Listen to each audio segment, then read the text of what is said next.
పేతురులోని ధన్యత నీలో ఉన్నదా? ఇది ఈరోజు వాక్యాంశము, పాఠ్యాంశము.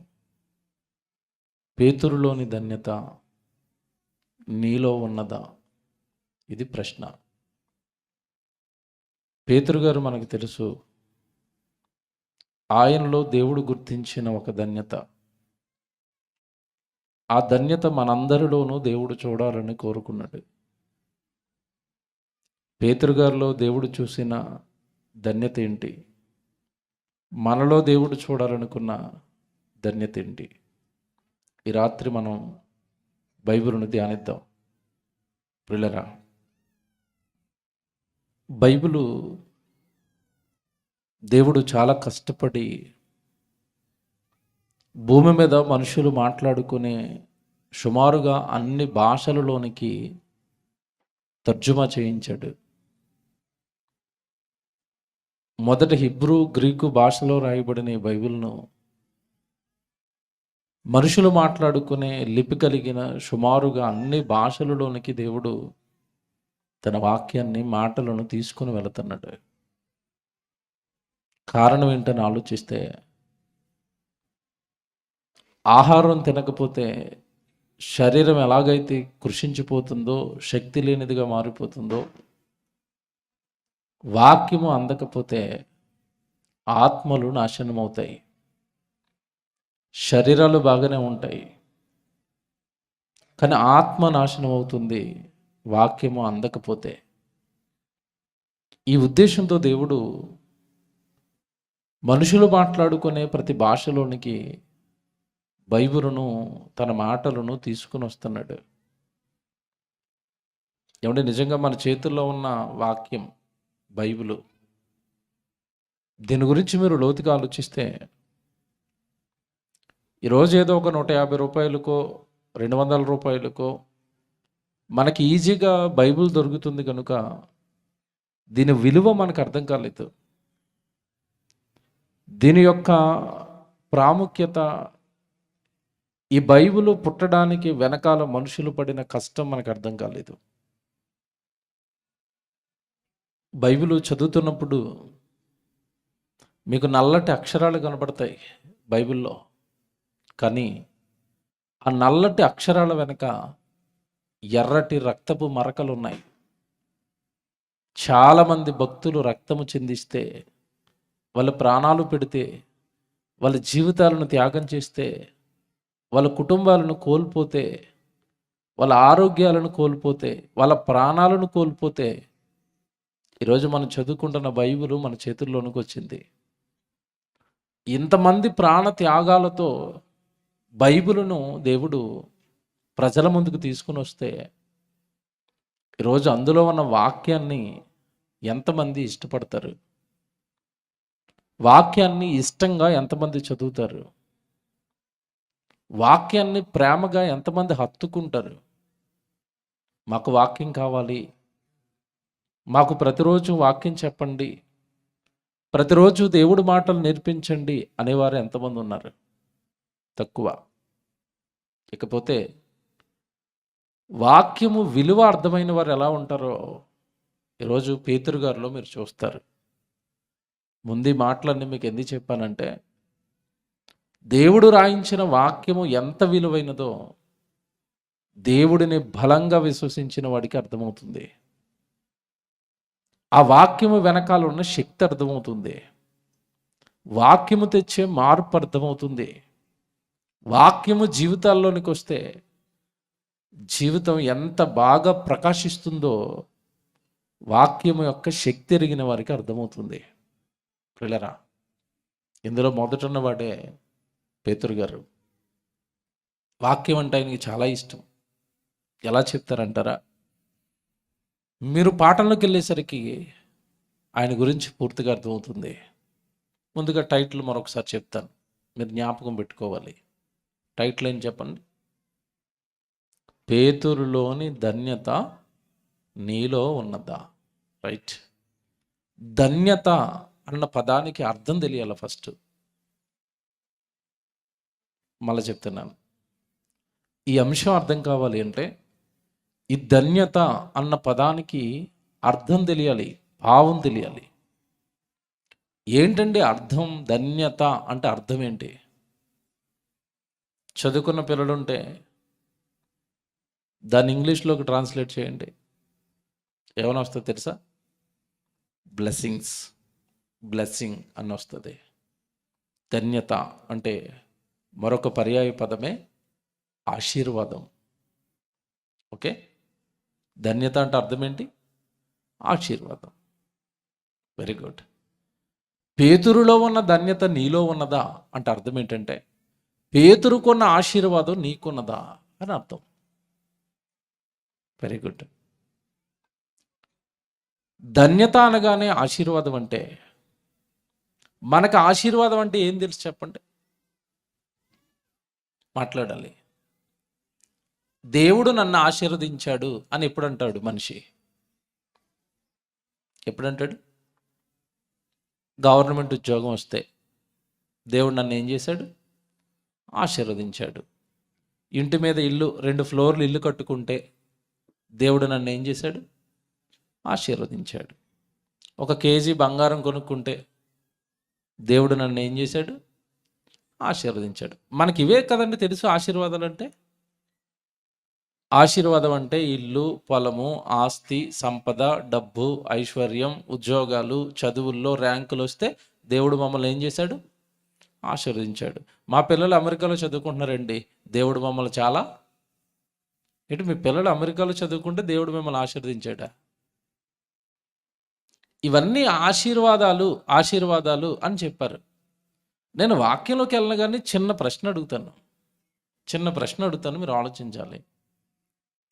డబ్బు, ఐశ్వర్యమే ఒకవేళ ఆశీర్వాదం అనుకుంటే, చదువులు, డబ్బు, ఇల్లులు, పొలాలే ఆశీర్వాదం అనుకుంటే, రతన్ టాటా గారిని ఎవరు ఆశీర్వదించారని అడుగుతున్నాను. ఎందుకు? మీకు డబ్బు ఎక్కువ ఉందా, రతన్ టాటా గారికి ఎక్కువ ఉందా? మీకు డబ్బు ఎక్కువ ఉందా, అనిల్ అంబానీ గారికి ఎక్కువ ఉందా? మీకు డబ్బులు ఎక్కువ ఉన్నాయా, మీ ముఖ్యమంత్రి గారికి డబ్బులు ఎక్కువ ఉన్నాయా?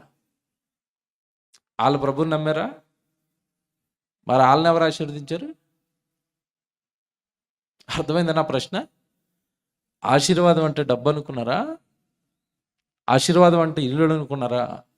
ఆశీర్వాదం అంటే పొలాలు అనుకున్నారా? అవన్నీ కూడా పాత నిబంధనకు సంబంధించిన ఆశీర్వాదాలు అవి. మళ్ళా చెప్తున్నాను, క్లారిటీగా వినాలి. చాలామంది అంటారు, అబ్రహామును దీవించలేదా, యోబును దీవించలేదా, వాళ్ళకి ఇచ్చిన ఆస్తులు ఆశీర్వాదాలు కాదా అంటారేమో. నిబంధన మారింది.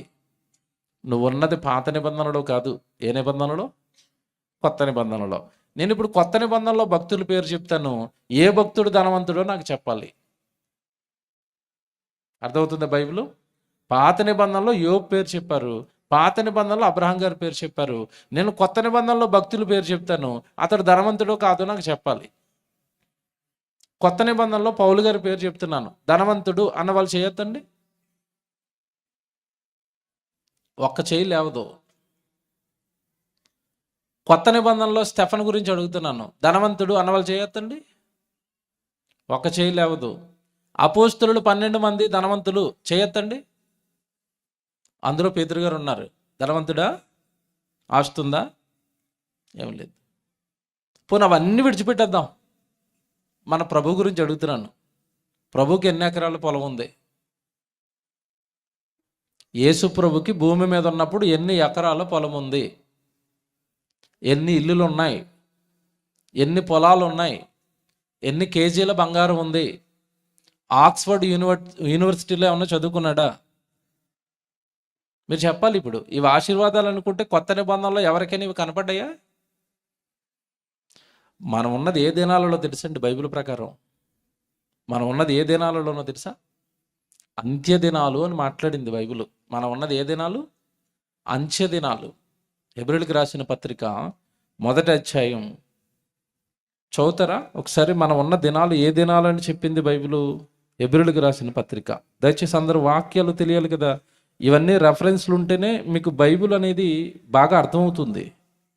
హెబ్రీయులకు రాసిన పత్రిక 1వ అధ్యాయం 1వ వచనం చాలా జాగ్రత్తగా చదువుదాం.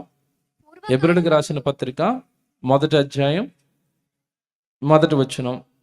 పూర్వకాలమందు నానా సమయములలోను నానా విధములు నానా విధములుగాను ప్రవక్తల ద్వారా మన పితరులతో మాట్లాడిన దేవుడు. పూర్వకాలంలో దేవుడు ఆయా పద్ధతుల ద్వారా మాట్లాడాడు మన పితరులతో, అబ్రాహాముతో, ఇస్సాకుతో, యాకోబుతో, ప్రవక్తలతో.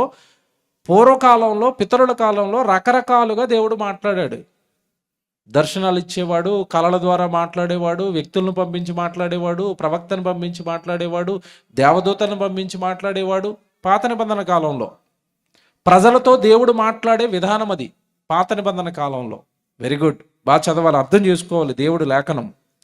మన పితరుల ద్వారా మనతో మాట్లాడిన దేవుడు ఈ దినముల అంతమందు, అండర్లైన్ చేసుకోండి, దినాలకి ఏమొచ్చేయట? అంతం అంటే లాస్ట్ డేస్ అని అర్థం. ఈ దినముల అంతమందు కుమారుని ద్వారా మనతో మాట్లాడేను. కుమారుడు అనగానే ఎవరిక్కడ? యేసుప్రభు. యేసుప్రభు ద్వారా మాట్లాడిన దినాలే ఏ దినాలట?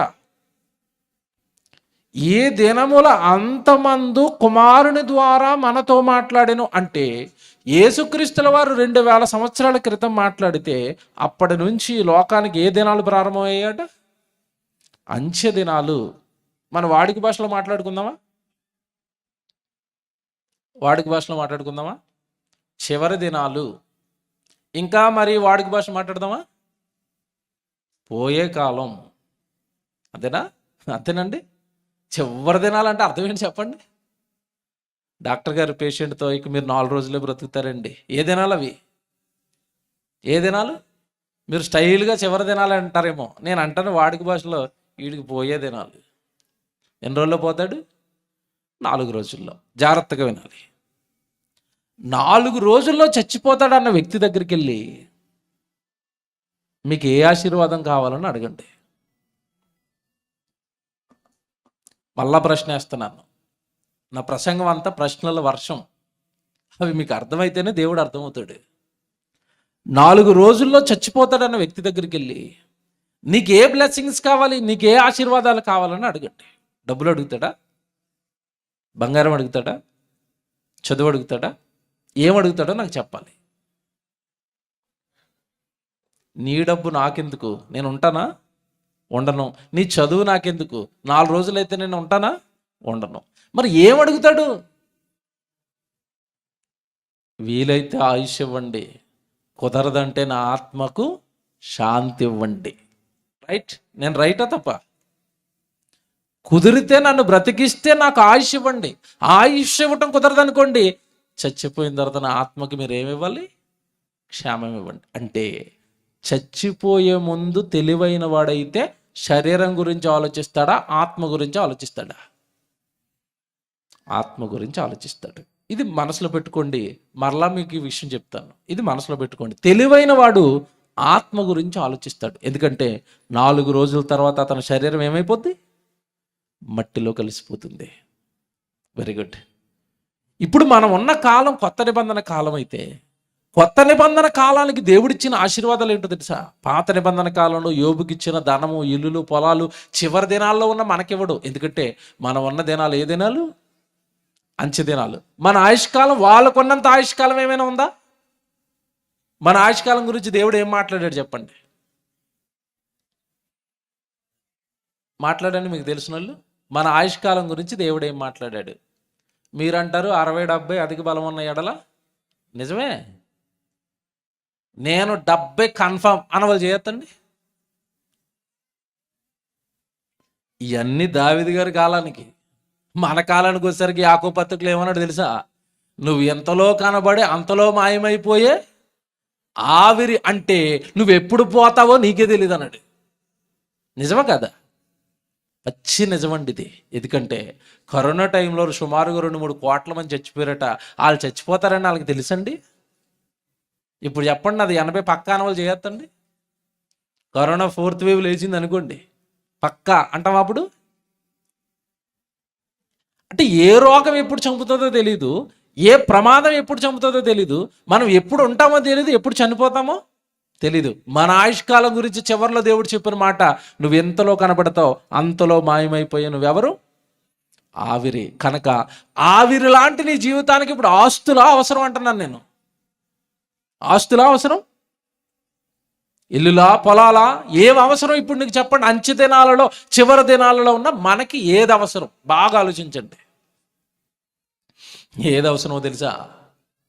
ఆశీర్వాదానికి డెఫినేషన్ చూపించిన, ఆశీర్వాదానికి బైబిల్ ఇచ్చిన నిర్వచనం చూపించిన, ఎవడు ధన్యుడు, ఎవడు ఆశీర్వదింపబడిన వాడు, ఎవడు దేవుడి వలన దీవింపబడిన వాడు అంటే ఆస్తులు ఉన్నవాడు కాదు. ఒకవేళ ఆస్తే ఆశీర్వాదం అనుకుంటే మొన్న రతన్ టాటా గారు చచ్చిపోయారా?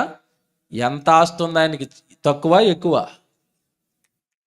రతన్ టాటా గారి ఆస్తి ఎంత తెలుసా? 1000 కోట్ల ఆస్తి. మరణాన్ని ఆపిందా? ఆపలేదు. అంచె దినాలలో నువ్వు కోరుకోవాల్సింది ఏంటో తెలుసా? అసలు దేవుడు ఆశీర్వాదానికి అర్థం ఏం చెప్పాడు తెలుసా బైబిల్లో? అపోస్తలుల కార్యాలు తీయండి, బైబిల్ చూసుకోవాలి. Bible answer to the Bible.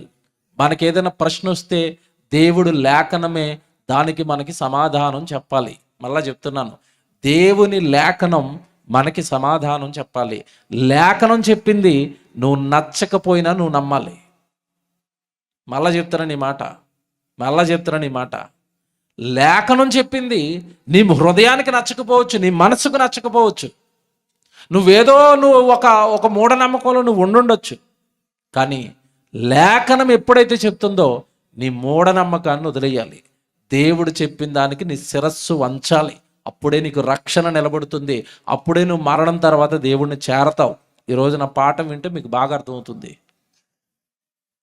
నువ్వు ఇంతకాలం ఏదో ఇల్లులు, ఆస్తులు, పొలాల ఆశీర్వాదం అనుకున్నావేమో. కాదు, లేఖనం ఏం చెప్తుందో వినక్కడ. అపోస్తలుల కార్యాలు 3వ అధ్యాయం 26వ వచనం చదువుదాం. ఏమండి, ఇది యేసుప్రభు గురించి చెప్తాడు. ప్రవచనం నెరవేరింది అని చెప్పడానికి చెప్తాడు.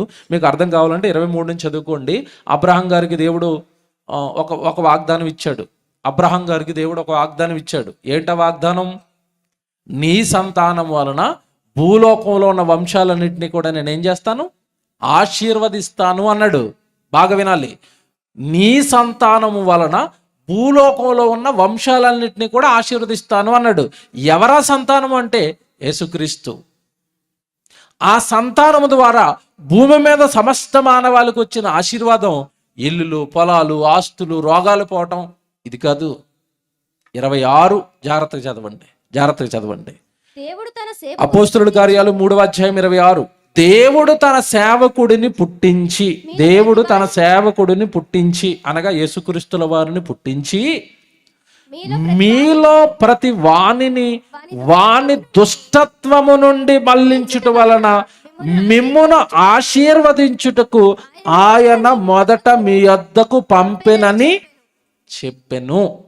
యేసుక్రీస్తుల వారిని దేవుడు పుట్టించింది దేనికోసమట? దుష్టత్వము నుండి మిమ్మును మళ్లించుటయే ఆశీర్వాదం. దుష్టుని తత్వం నుండి నువ్వు మళ్లింపబడటమే ఆశీర్వాదం. బాగా వినాలి, అర్థం చేసుకోవాలి లేఖనం. దుష్టుని తత్వం ఏంటి? ఏంటి దుష్టత్వం? మనిషిలో 2 తత్వాలు ఉంటాయండి. ఒకటి దైవత్వం, రెండోది దుష్టత్వం. మనుషుల మధ్యలో తెలియక అమాయకంగా పెట్టుకున్నదే మానవత్వం. అది అసలు ఉండదంటాను నేను.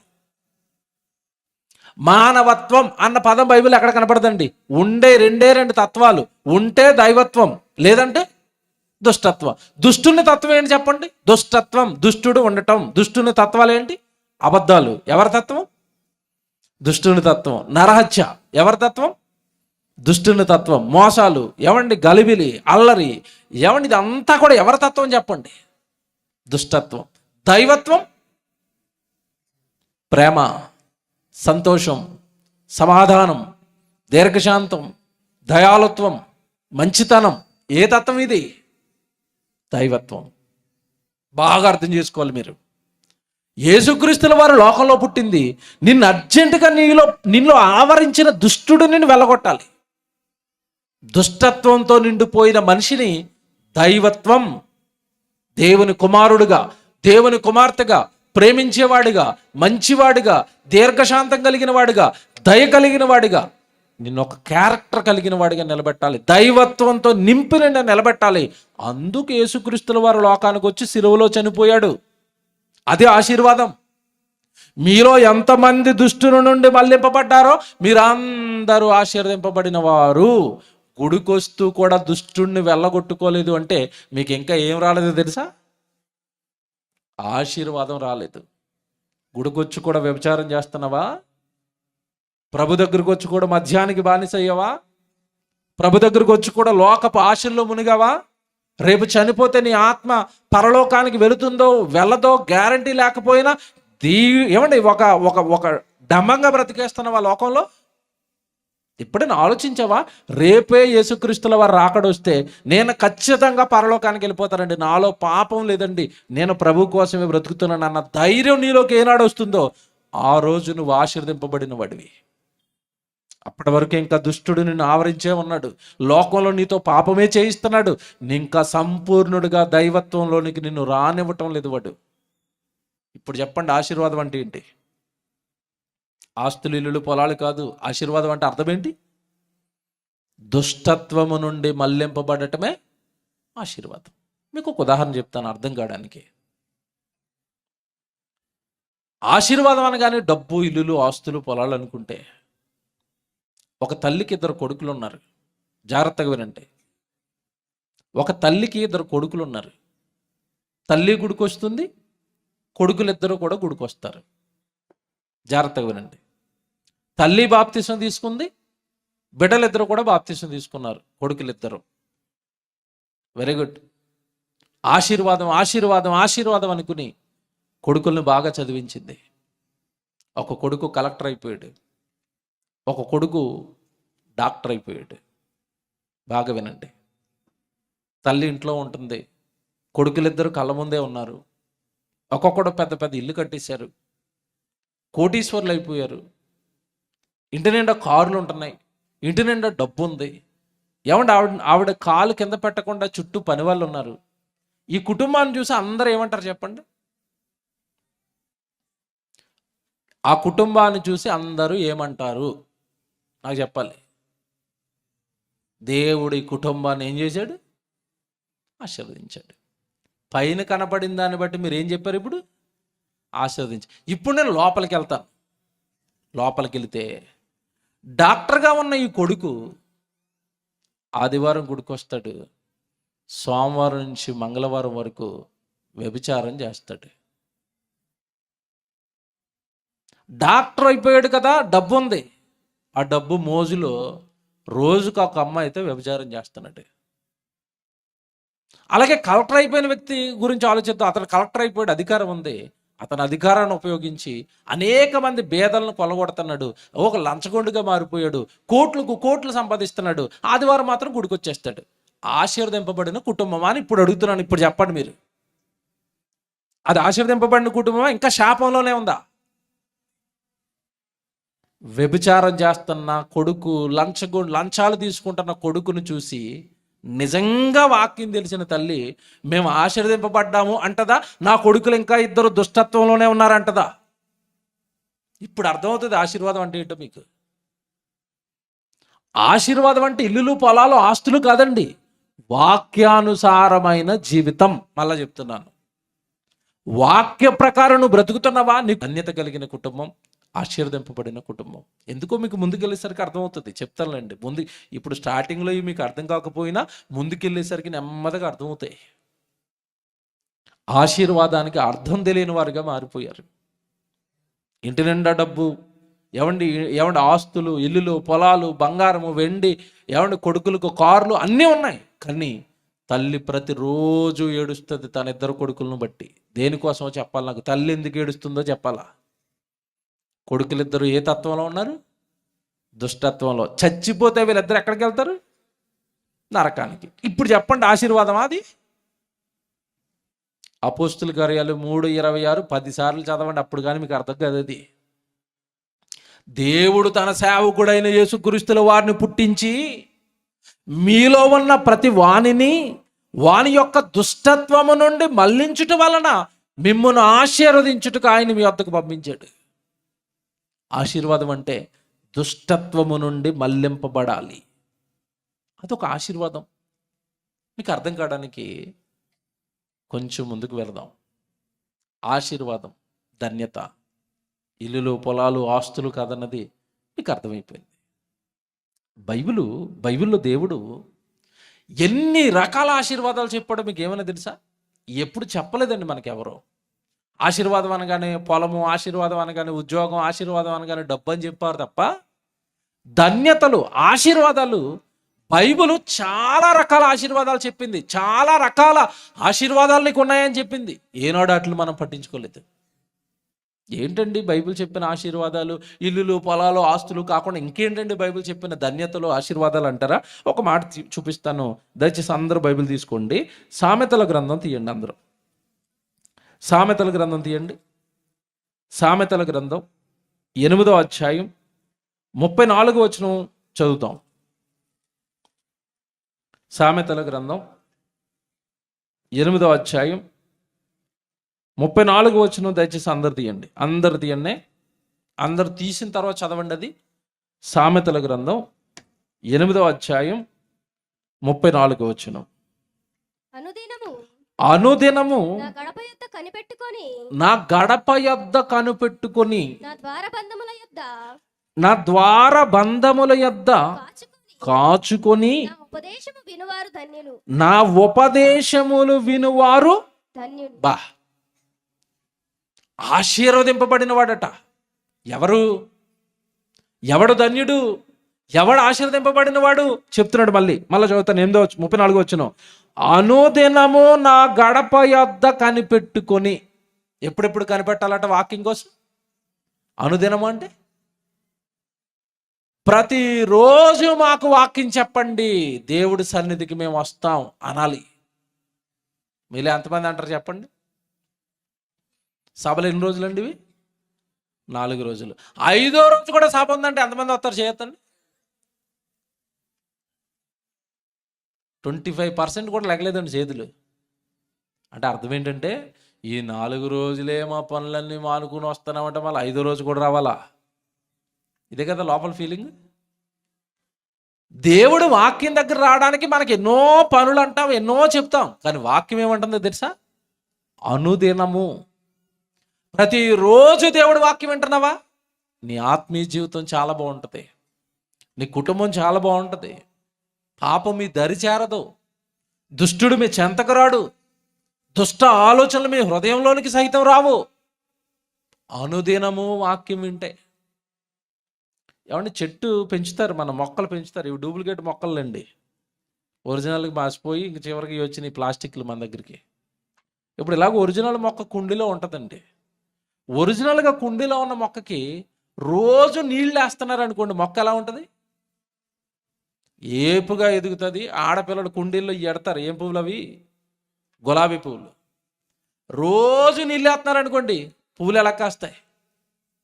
బాగా కాస్తాయి. ఎప్పుడో నెలకొకసారో 10 రోజులకు ఒకసారో గుర్తొచ్చినప్పుడు బకెట్ వేస్తున్నారు, దానికి కాస్తుందా కాయలు?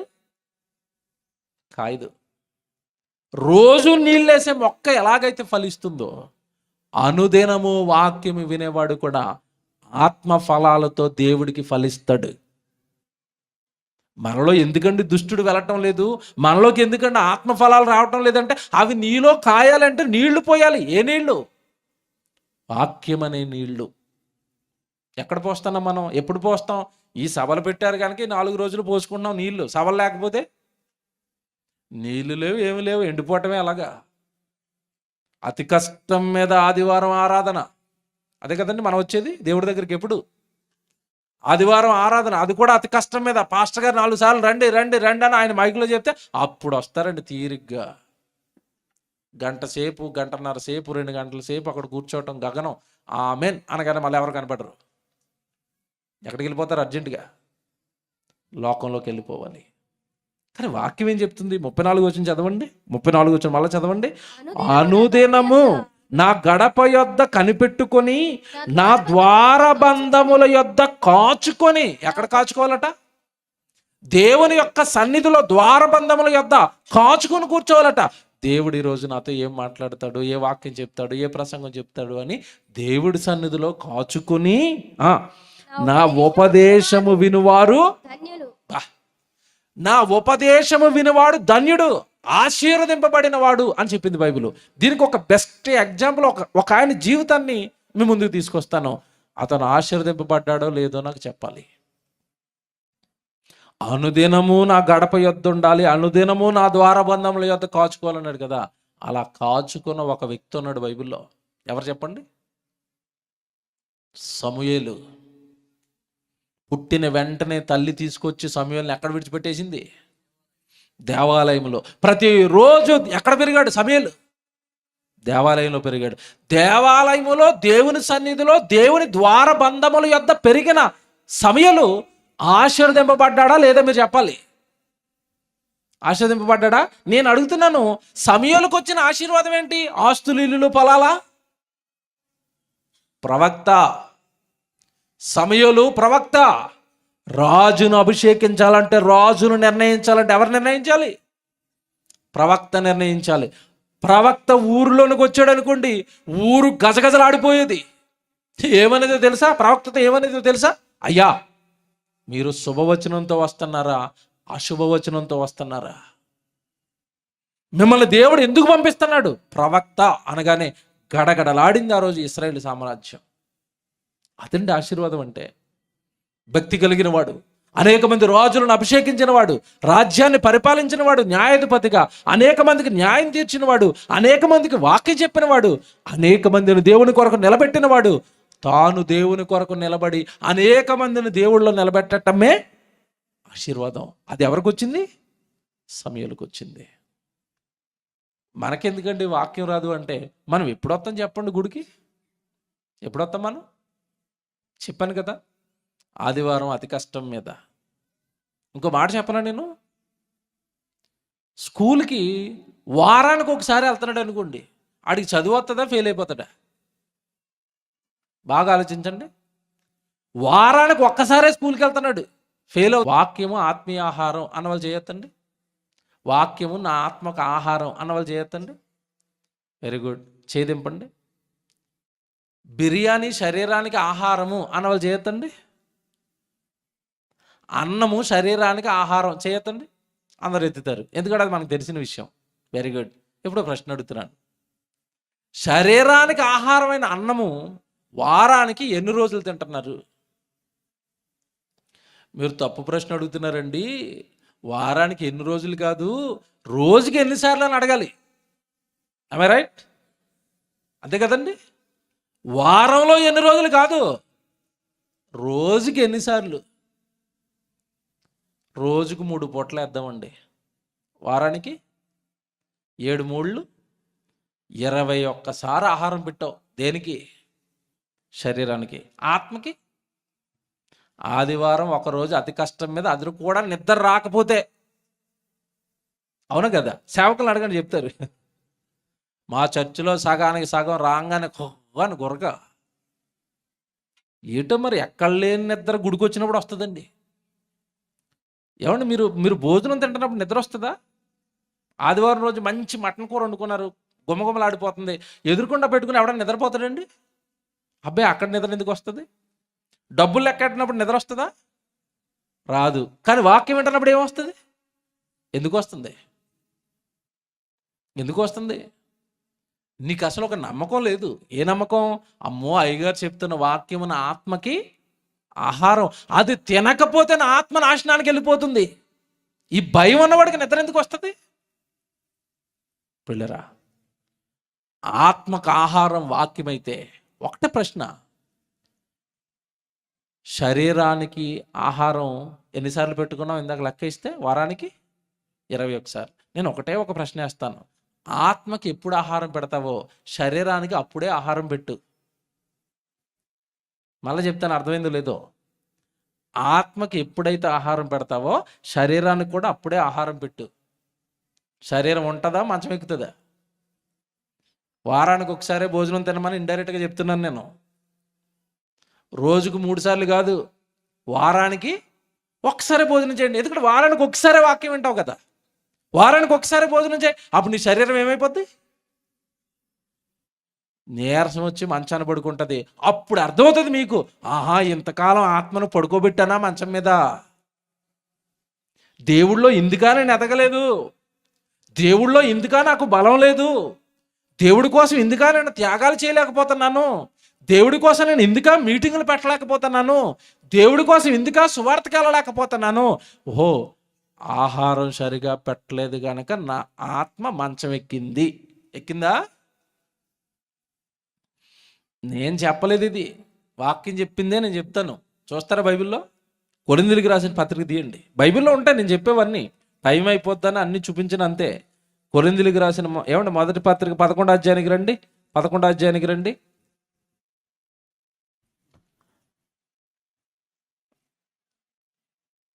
28వ వచనం లేదా 30వ వచనం 29 నుంచి చదివేద్దాం. 29 నుంచి కొరింథీయులకు రాసిన మొదటి పత్రిక 11వ అధ్యాయం 29. ప్రభు శరీరం అని వివేచింపక తిని త్రాగువాడు తనకు శిక్షావిధి కలుగుటకే తిని త్రాగుచున్నాడు. 30వ వచనం, ఇందువలననే మీలో అనేకులు బలహీనులు. ఏమంటే బాగా వినాలి, మనలో చాలా మంది ఏమైపోయామంట? బలహీనులు. బలహీనత ఎందుకు వస్తుంది చెప్పాలి. బలహీనత ఎందుకు వస్తుంది? డాక్టర్ గారి దగ్గరికి వెళ్ళారు, బ్లడ్ టెస్ట్ చేయించుకున్నారు, రక్తం తక్కువగా ఉంది. అప్పుడు డాక్టర్ ఏం చెప్తాడు మీకు? బలహీనంగా ఉన్నప్పుడు డాక్టర్ ఏం చెప్తాడు చెప్పాలి? ఆడపిల్లలు చెప్పాలి. ఏం తినమంటాడు? ఫ్రూట్స్ తినాలి, నువ్వు వారానికి 2 సార్లు మటన్ తినాలి. ఎందుకు? ఏం పట్టడానికి? రక్తం పట్టడానికి. అంటే బలహీనంగా ఉంటే ఎక్కువగా నువ్వేం తినాలి? బలాన్నిచ్చే ఆహారం తినాలి. ఇప్పుడట క్రైస్తవులలో చాలా మంది ఏమైపోయారట? బలహీనులు. ఇక్కడ చెప్తున్నది శరీరం గురించి కాదు, దేని గురించి?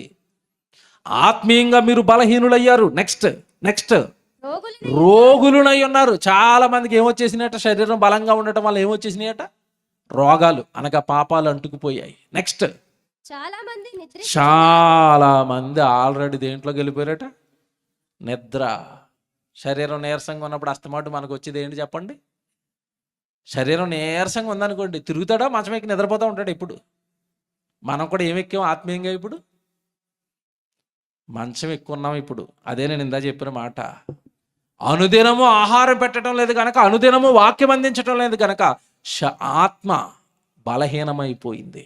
పిల్లరా, ధన్యత అనగానే ప్రతిరోజు ఎవరు వాక్యం వింటున్నాడో వాడు ధన్యుడు, వాడు ఆశీర్వదింపబడినవాడు. మీరు అనుకున్నట్టుగా ఇల్లులు పొలాలు ఆస్తులు కాదు అంచె దినాల్లో మనకి దేవుడు ఇచ్చినవి. నీకు ప్రతిరోజు దేవుడు వాక్యం వినే అవకాశం దేవుడు నీకు ఇస్తున్నాడా? ఆ భాగ్యం దేవుడు నీకు ఇస్తున్నాడా? నువ్వెవరో తెలుసా? ఆశీర్వదింపబడినదా? నువ్వు ఆశీర్వదింపబడిన వాడు. ప్రతిరోజు బైబిల్ చదువుకోవడానికి టైం పెట్టుకుంటున్నావా? యూట్యూబ్లో ఎంతోమంది దైవజనుల ప్రసంగాలు ఉంటున్నాయి, వింటున్నావా? ప్రతిరోజు వాక్యంతోనే నువ్వు గడుపుతున్నావా? ఆశీర్వదింపబడినదా? నువ్వు ఆశీర్వదింపబడిన వాడువు. ఇక్కడ బైబిల్ చెప్పింది అది. అనుదినము నా గడప యొద్ద కనిపెట్టుకుని, నా ద్వారబంధముల యొద్ద కాచుకుని, నా ఉపదేశము వినువారు ధన్యులు. అంటే ఆశీర్వాదం అంటే చాలా రకాలు ఉన్నాయన్నమాట. ఒకటి చూపించాను, ఇప్పుడు నేను శాంపుల్ చూపించాను. ఒకటే, వాక్యం వినటం ఆశీర్వాదం. ఎందుకంటే వాక్యం విన్నవాడు తప్పులు చేయడు, నేరాలు చేయడు, పాపం చేయడు, ఆత్మీయంగా చాలా బలంగా ఉంటాడు. ఒకటి చెప్పాను. మీకు చాలా ఆశీర్వాదాలు చెప్పిన తర్వాతే పేతురు గారిలో ఉన్న ఆశీర్వాదం చూపిస్తాను. ఎందుకంటే ఇవన్నీ ఆశీర్వాదాలు అని మీకు తెలిసిన తర్వాతే, పేతురు గారిలో దేవుడు ఇందుకా ఆశీర్వదింపబడిన వాడు అన్నాడు, పేతురులో ధన్యత ఉందని ఎందుకన్నాడా యేసుప్రభు అని మీకు తర్వాత అర్థమవుతుంది. ఎందుకంటే ఈ ఆశీర్వాదాలు, ఈ ధన్యతల గురించి మీకు అర్థం కాకుండా పేతురు గారిలో ఉన్న ధన్యత మీకు అర్థం కాదు. అందుకే ఇవన్నీ చెప్తున్నాను. నేను టైటిల్కి పాఠానికి సంబంధం లేకుండా ఏమీ మాట్లాడను. మీరు బాగా అర్థం చేసుకోవాలి. పేతురులో ఉన్న ధన్యత నీకు అర్థం కావాలి అంటే అసలు ఎన్ని రకాల ధన్యతలు ఉన్నాయని బైబిల్ చెప్పింది, ఎన్ని రకాల ఆశీర్వాదాల గురించి బైబిల్ చెప్పింది, అది నీకు అర్థం కావాలి. మొదట ఒక్కటి చూపించాను ఇప్పటి వరకు కష్టపడి. ఏంటి? ప్రతిరోజు వాక్యం వినటము ఆశీర్వాదం, ధన్యత. నెక్స్ట్ చాలా చెప్పచ్చు, టైం అయిపోద్ది కనుక డైరెక్ట్గా యేసు ప్రభు చెప్పిన ఆశీర్వాదాలు మీకు చూపిస్తాను. ఇప్పుడు ఎవరు చెప్పినవి? యేసు ప్రభు ఇచ్చిన దీవెనలు, యేసు ప్రభు చెప్పిన ఆశీర్వాదాలు. ఏంటవి? మత్తయి సువార్తకి రండి. అందరూ మత్తయి సువార్తకి రండి, బాగా వినాలి, ఇవి రాసుకోవాలి, ఆలోచించాలి. ఇవి మత్తయి సువార్త 5వ అధ్యాయానికి రండి అందరూ. ఓకే, 5వ అధ్యాయానికి వచ్చిన తర్వాత ఆయన యేసుక్రీస్తుల వారు భూమి మీద చేసిన తొలి ప్రసంగం ఇది, మొట్టమొదటి ప్రసంగం ఇది. కొండ మీద ప్రసంగాలు అంటారు వీటిని. ఆ 2వ వచనం చదువుదాం. 2వ వచనం, అప్పుడు ఆయన 5వ అధ్యాయం 2వ వచనం. అప్పుడు ఆయన నోరు తెరచి ఇలాగ బోధింపసాగెను, ఆత్మ విషయమై దీనులైన వారు ధన్యులు, పరలోక రాజ్యము వారిది. ఆగండి, ఇక్కడ ఒక ధన్యత చెప్పాడండి. ఏంట ధన్యత, ఏంటి ఆశీర్వాదం? ఆత్మ విషయమై దీనుడు ఎవడైపోతాడో అతడు ఆశీర్వదింపబడిన వాడు ఖచ్చితంగా పరలోకానికి వెళ్తాడు అంటున్నాడు. ఇది ఆశీర్వాదం అంటే. ఆత్మ విషయమై, ఆత్మ గురించి మనం ఏమైపోవాలట? దీనులుగా మారిపోవాలట, దీనత్వంలోనికి వెళ్ళిపోవాలట. మన ఆత్మను మనం రక్షించుకోవాలంటే మనలో ఉండవలసింది దీనత్వం. మధ్యాహ్నం డే క్లాస్కి ఎంతమంది వచ్చారు నాకు తెలీదు. వచ్చిన వాళ్ళు ఎవరైనా ఉన్నారా? మధ్యాహ్నం బైబిల్ క్లాస్కి వచ్చిన వాళ్ళు ఎవరైనా ఉన్నారా? ఉన్నారు. ఏం చెప్పండి అక్కడ. తన కోపమే తన శత్రువు. కోపిష్టి వాడు పరలోకాన్ని ఎలా పోగొట్టుకుంటాడో చెప్పాను. అంటే కోపం ఉంటే నరకానికి వెళ్ళిపోతాం, దీనత్వం ఉంటే ఎక్కడికి వెళ్ళిపోతాం? పరలోకానికి వెళ్ళిపోతాం. ఇప్పుడు మాట్లాడుతాను నేను. దీనుడు, దీనత్వం అనగానే మనకి మొట్టమొదటిగా గుర్తొచ్చే వ్యక్తి ఎవరు చెప్పండి? యేసుప్రభు. ఆయనలో ఉన్నంత తగ్గింపు, ఆయనలో ఉన్నంత దీనత్వం ఏ ప్రపంచంలో ఏ మనుషులైనా కనబడుతుందా? ముల్లోకాలను కలిగించిన సర్వేశ్వరుడు, సర్వశక్తిమంతుడు, సృష్టికర్త, ఏమండి పనికి మాలిన మానవదేహం, పాప ఆకారమైన మానవ దేహంలోనికి వచ్చి రిక్తునిగా, దీనుడుగా తన్ను తాను తగ్గించుకునండి. ఆ రోజు ప్రజల ముందు ఒక అమాయకుడుగా నిలబడిపోయాడు. దేనికోసమో చెప్పాలా? యేసుప్రభు ఎదిరించలేడా? యేసుప్రభు తిట్టలేడా? యేసుప్రభు కొట్టలేడా? యేసుప్రభు ఆ రోజున ప్రజల్ని బెదిరించలేడా? మీరు చెప్పండి. చేయగలడా? చేయలేడా? చేయగలడు. కానీ ఎందుకు తగ్గించుకున్నాడు? ఎందుకు దీనుడిగా మారాడు అంటే, ఒరే, నా పరలోకంలో ఉన్న కన్న తండ్రి నాకు ఒక పని అప్పగించాడు. ఏం పని? భూమి మీదకు నువ్వు వెళ్ళాలి, బొచ్చు కత్తిరించు వాని ఎదుట గొర్రె పిల్ల ఎలా మౌనంగా ఉంటుందో నువ్వు కూడా వాళ్ళు ఎన్ని చేసినా ఎలా ఉండాలి? మౌనంగా ఉండాలని ప్రవక్త ప్రవచనం తండ్రి చెప్పాడు. కనుక లోకంలో ఉన్న వాళ్ళందరూ ఏమంటున్నా, తండ్రి చెప్పిన మాటకు లోబడి ఆ వాక్యాన్ని నెరవేర్చి తన ఆత్మను కాపాడుకుని ఎక్కడికి వెళ్ళిపోయాడు? ఆయన పరలోకానికి వెళ్ళిపోయాడు. మీకు అర్థమైంది ఇప్పుడు? ఆత్మ విషయమై నీలో ఎక్కడైనా దీనత్వం ఉందా? గొడవలు, పగ, కక్షలు, క్రోధాలు నాకు వద్దండి, నా ఆత్మ రక్షించబడాలండి, నేను పరలోకం వెళ్ళాలండి. ఎవరండి తను తగ్గించుకుంటున్నారు? అలా తగ్గింపు జీవితాన్ని ఎవరైతే కలిగి ఉంటారో వాళ్ళు ఎవరట? ధన్యులు. అనగానే మీరు ధన్యులు అన్న వెంటనే మీరు ఒక పదం చెప్పాలి నాతో. ధన్యుడు అనగానే ఎవరు? ఆశీర్వదింపబడిన వాడు. ఎవరు? తగ్గించుకుని బ్రతుకుతున్నవాడు ఎవడు? ఆశీర్వదింపబడినవాడు. ఇప్పుడు ప్రశ్న అడగను నేను. సంఘంలో మన మధ్యలో ఎవరేమన్నా పట్టించుకోకుండా నెమ్మదిగా తగ్గించుకుని అలాగుంటున్నాడు అనుకోండి, దేవుడేమో వాడిని ఆశీర్వదింపబడిన వాడు అంటున్నాడు. లోకం ఏమంటుంది చెప్పండి? వాడిని లోకం ఏమంటది? చేతగానుడండి, ఎవడిని అలా ఆవిని కూడా తిట్టడండి, మరి అమాయకుడండి, ఎలా బతుకుతాడో ఏటోనండి. ఈయన డైలాగులు. యేసుప్రభుని చూసి మధ్యకాలంలో ఒక ఆయన డైలాగులు వేస్తున్నాడు. రాధా మనోహర్ దాస్ పిలకేసుకుని యూట్యూబ్లో తిరుగుతాడు. రైల్వే స్టేషన్లోనూ అతనే. ఎవరైనా ఒక ఆవిడ అడుక్కుంటున్నా మెట్ల దగ్గర కూర్చుంటాడు, వెళ్ళి అడుక్కునే ఆవిడ దగ్గర మా పేరును అడుక్కుంటాడు. ఈడు అడుక్కుంటాడు వెళ్ళి. క్రైస్తవులను అడుక్కుంటున్నాడు. మా పేరును మమ్మల్ని గొప్ప చేయి అంటే అడుక్కునే ఆవిడ పోరా నేను చేయను అన్నది. తెలుసు కదండి మీకు. ఈ మధ్యకాలంలో వీడు ఎక్కువగా వాగుతున్న వాగుడు ఏంటంటే, యేసుక్రీస్తుల వారి సిలువలో మేకులు పీక్కోలేకపోయాడు, మిమ్మల్ని రక్షిస్తాడు అంటున్నాడు. అసలు ఆ మేకులు ఎందుకు వేయించుకున్నాడో తెలియదు వీడికి. తనకు తానుగా ప్రాణం పెట్టడానికి వచ్చిన ఆయన మేకులు పీక్కుంటాడా? ప్రాణం పెట్టేవాడు మేకులు వేయండి అంటాడా? చచ్చిపోవడానికే కదండి వచ్చాడు. ఆయన ఎందుకంటే మేకులు వేయొద్దు అంటాడు? ఆయన ఎందుకు ఆ సిలువ యాగం తప్పించుకుంటాడు? చచ్చిపోవడానికి వచ్చాడు, ప్రాణం పెట్టడానికి వచ్చాడు. ముళ్ళ కిరీటం పెడతారా? పెట్టుకోండి. మేకులు వేస్తారా? వేసుకోండి. బల్లెపోటు పొడుస్తారా? పొడవండి. ఒళ్ళంతా కొడ దెబ్బలు కొడతారా? కొట్టండి. నేను మీ నిమిత్తం మీ పాపాల నిమిత్తం ఈ శ్రమలన్నీ భరించడానికి నేను పుట్టాను. ఇది ఎరగని ఇతను అంటున్నాడు, యేసుప్రభు అమాయకుడండి, యేసుప్రభుకి శక్తి లేదండి, యేసుప్రభు శిలువ మరణం నుండి తప్పించుకోలేకపోయాడండి. ఏం బాగుందండి వినడానికి? అతడు ఎందుకు దీనుడైపోయాడట? ఆత్మ విషయమై దీనులైన వారు ధన్యులు. ఆయనకి ఏం కావాలి? పరలోకం కావాలి, ప్రాణం పెట్టాలి, ఆయన పరలోకం వెళ్ళిపోవాలి, అందరినీ పరలోకం తీసుకెళ్ళాలి కనుక సిలువలో ప్రాణం పెడుతున్నాడు. అర్థమైందా? ఇది ఒక ధన్యత. అంటే నీలో దీనత్వం ఉండటం, నీలో తగ్గింపు జీవితం కలిగి ఉండటం, అది నీ జీవితానికి ఏంటి? ఇప్పుడు ఆశీర్వాదం. ఈ ఆశీర్వాదాలు ఎవరైనా చెప్పారా మనకి? కొన్ని చోట్ల ఎలా ఉంటుందంటే పరిస్థితి, ఇద్దరి మధ్యలో గొడవ వచ్చింది అనుకోండి, మూడో వ్యక్తికి చెప్తారు, మా ఇద్దరికి ఇలా గొడవ వచ్చింది, ఏం చేయమంటావు అంటే, ఏమన్నాడు నిన్ను? ఇలాగ కానిమాట ఒకటి అనేసాడు. ఏమిటి అంత మాట అన్నాడా? నువ్వెందుకు ఊరుకున్నావు అంటాడు వీడు. అసలు బైబిల్ ప్రకారం బైబిల్ ఏం చెప్పిందో తెలుసండి? సమాధానపరుచువారు ధన్యులు, వారు ఏమనబడతారు? దేవుని కుమారులు అనబడతారు. అంటే నువ్విద్దరి మధ్యలో గొడవ వస్తే, సహోదరుల మధ్యలో గొడవ వస్తే సమాధానపరిచే గుణం కలిగి ఉండటం కూడా, అది కూడా ఏంటి చెప్పండి బైబిల్ ప్రకారం? ఇప్పుడు ధన్యత, ఆశీర్వాదం. చదివేద్దామా వరుసగా? యేసుప్రభు చెప్పిన ఆశీర్వాదాలన్నీ చదివేస్తాను. 2వ వచనం చదివారు ఇప్పుడు. ఏది?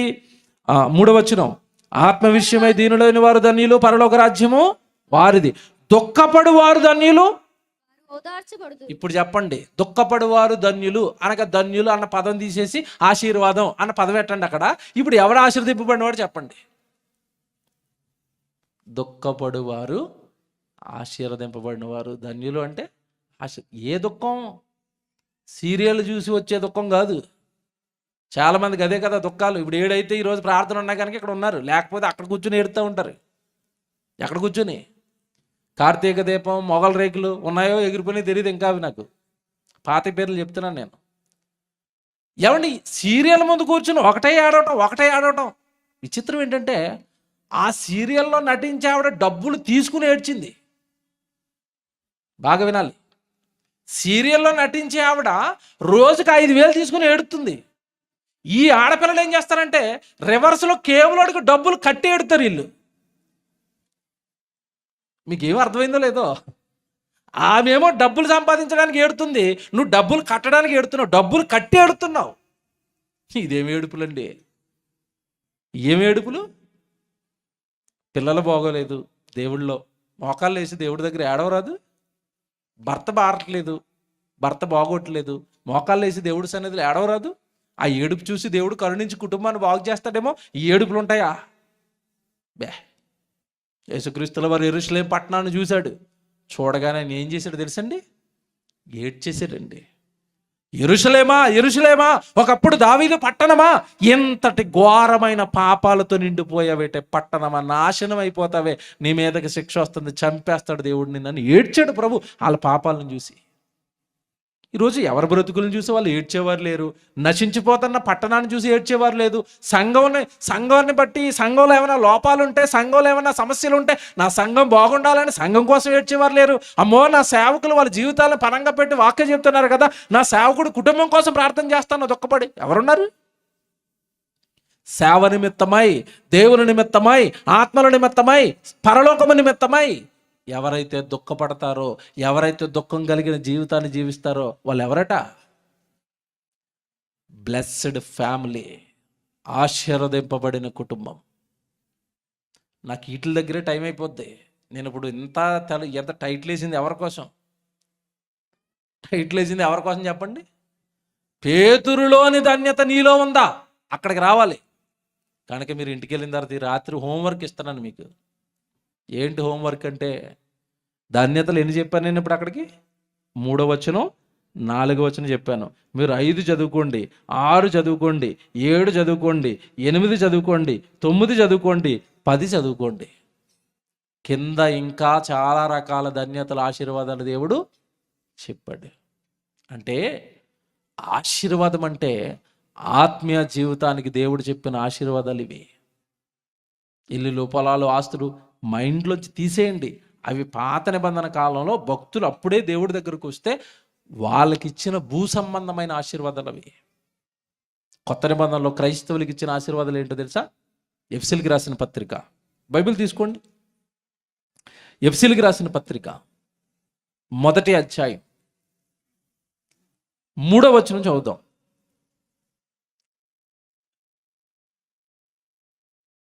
ఎఫెసీయులకు రాసిన పత్రిక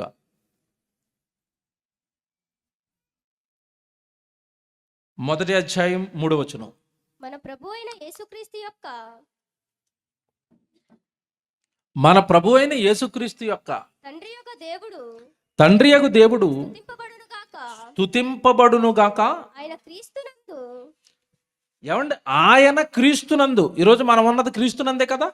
ఆయన క్రీస్తునందు పరలోక విషయములో ఆత్మ సంబంధమైన ప్రతి ఆశీర్వాదమును మనకు అనుగ్రహించాడు. ఏ ఆశీర్వాదం ఇచ్చాడట? క్రైస్తవులకి, క్రీస్తునందు ఉన్న వాళ్ళకి పరలోక సంబంధమైనవి, ఆత్మ సంబంధమైనవి. అండర్లైన్ చేయండి, లేఖనం చెప్తున్నాను నేను.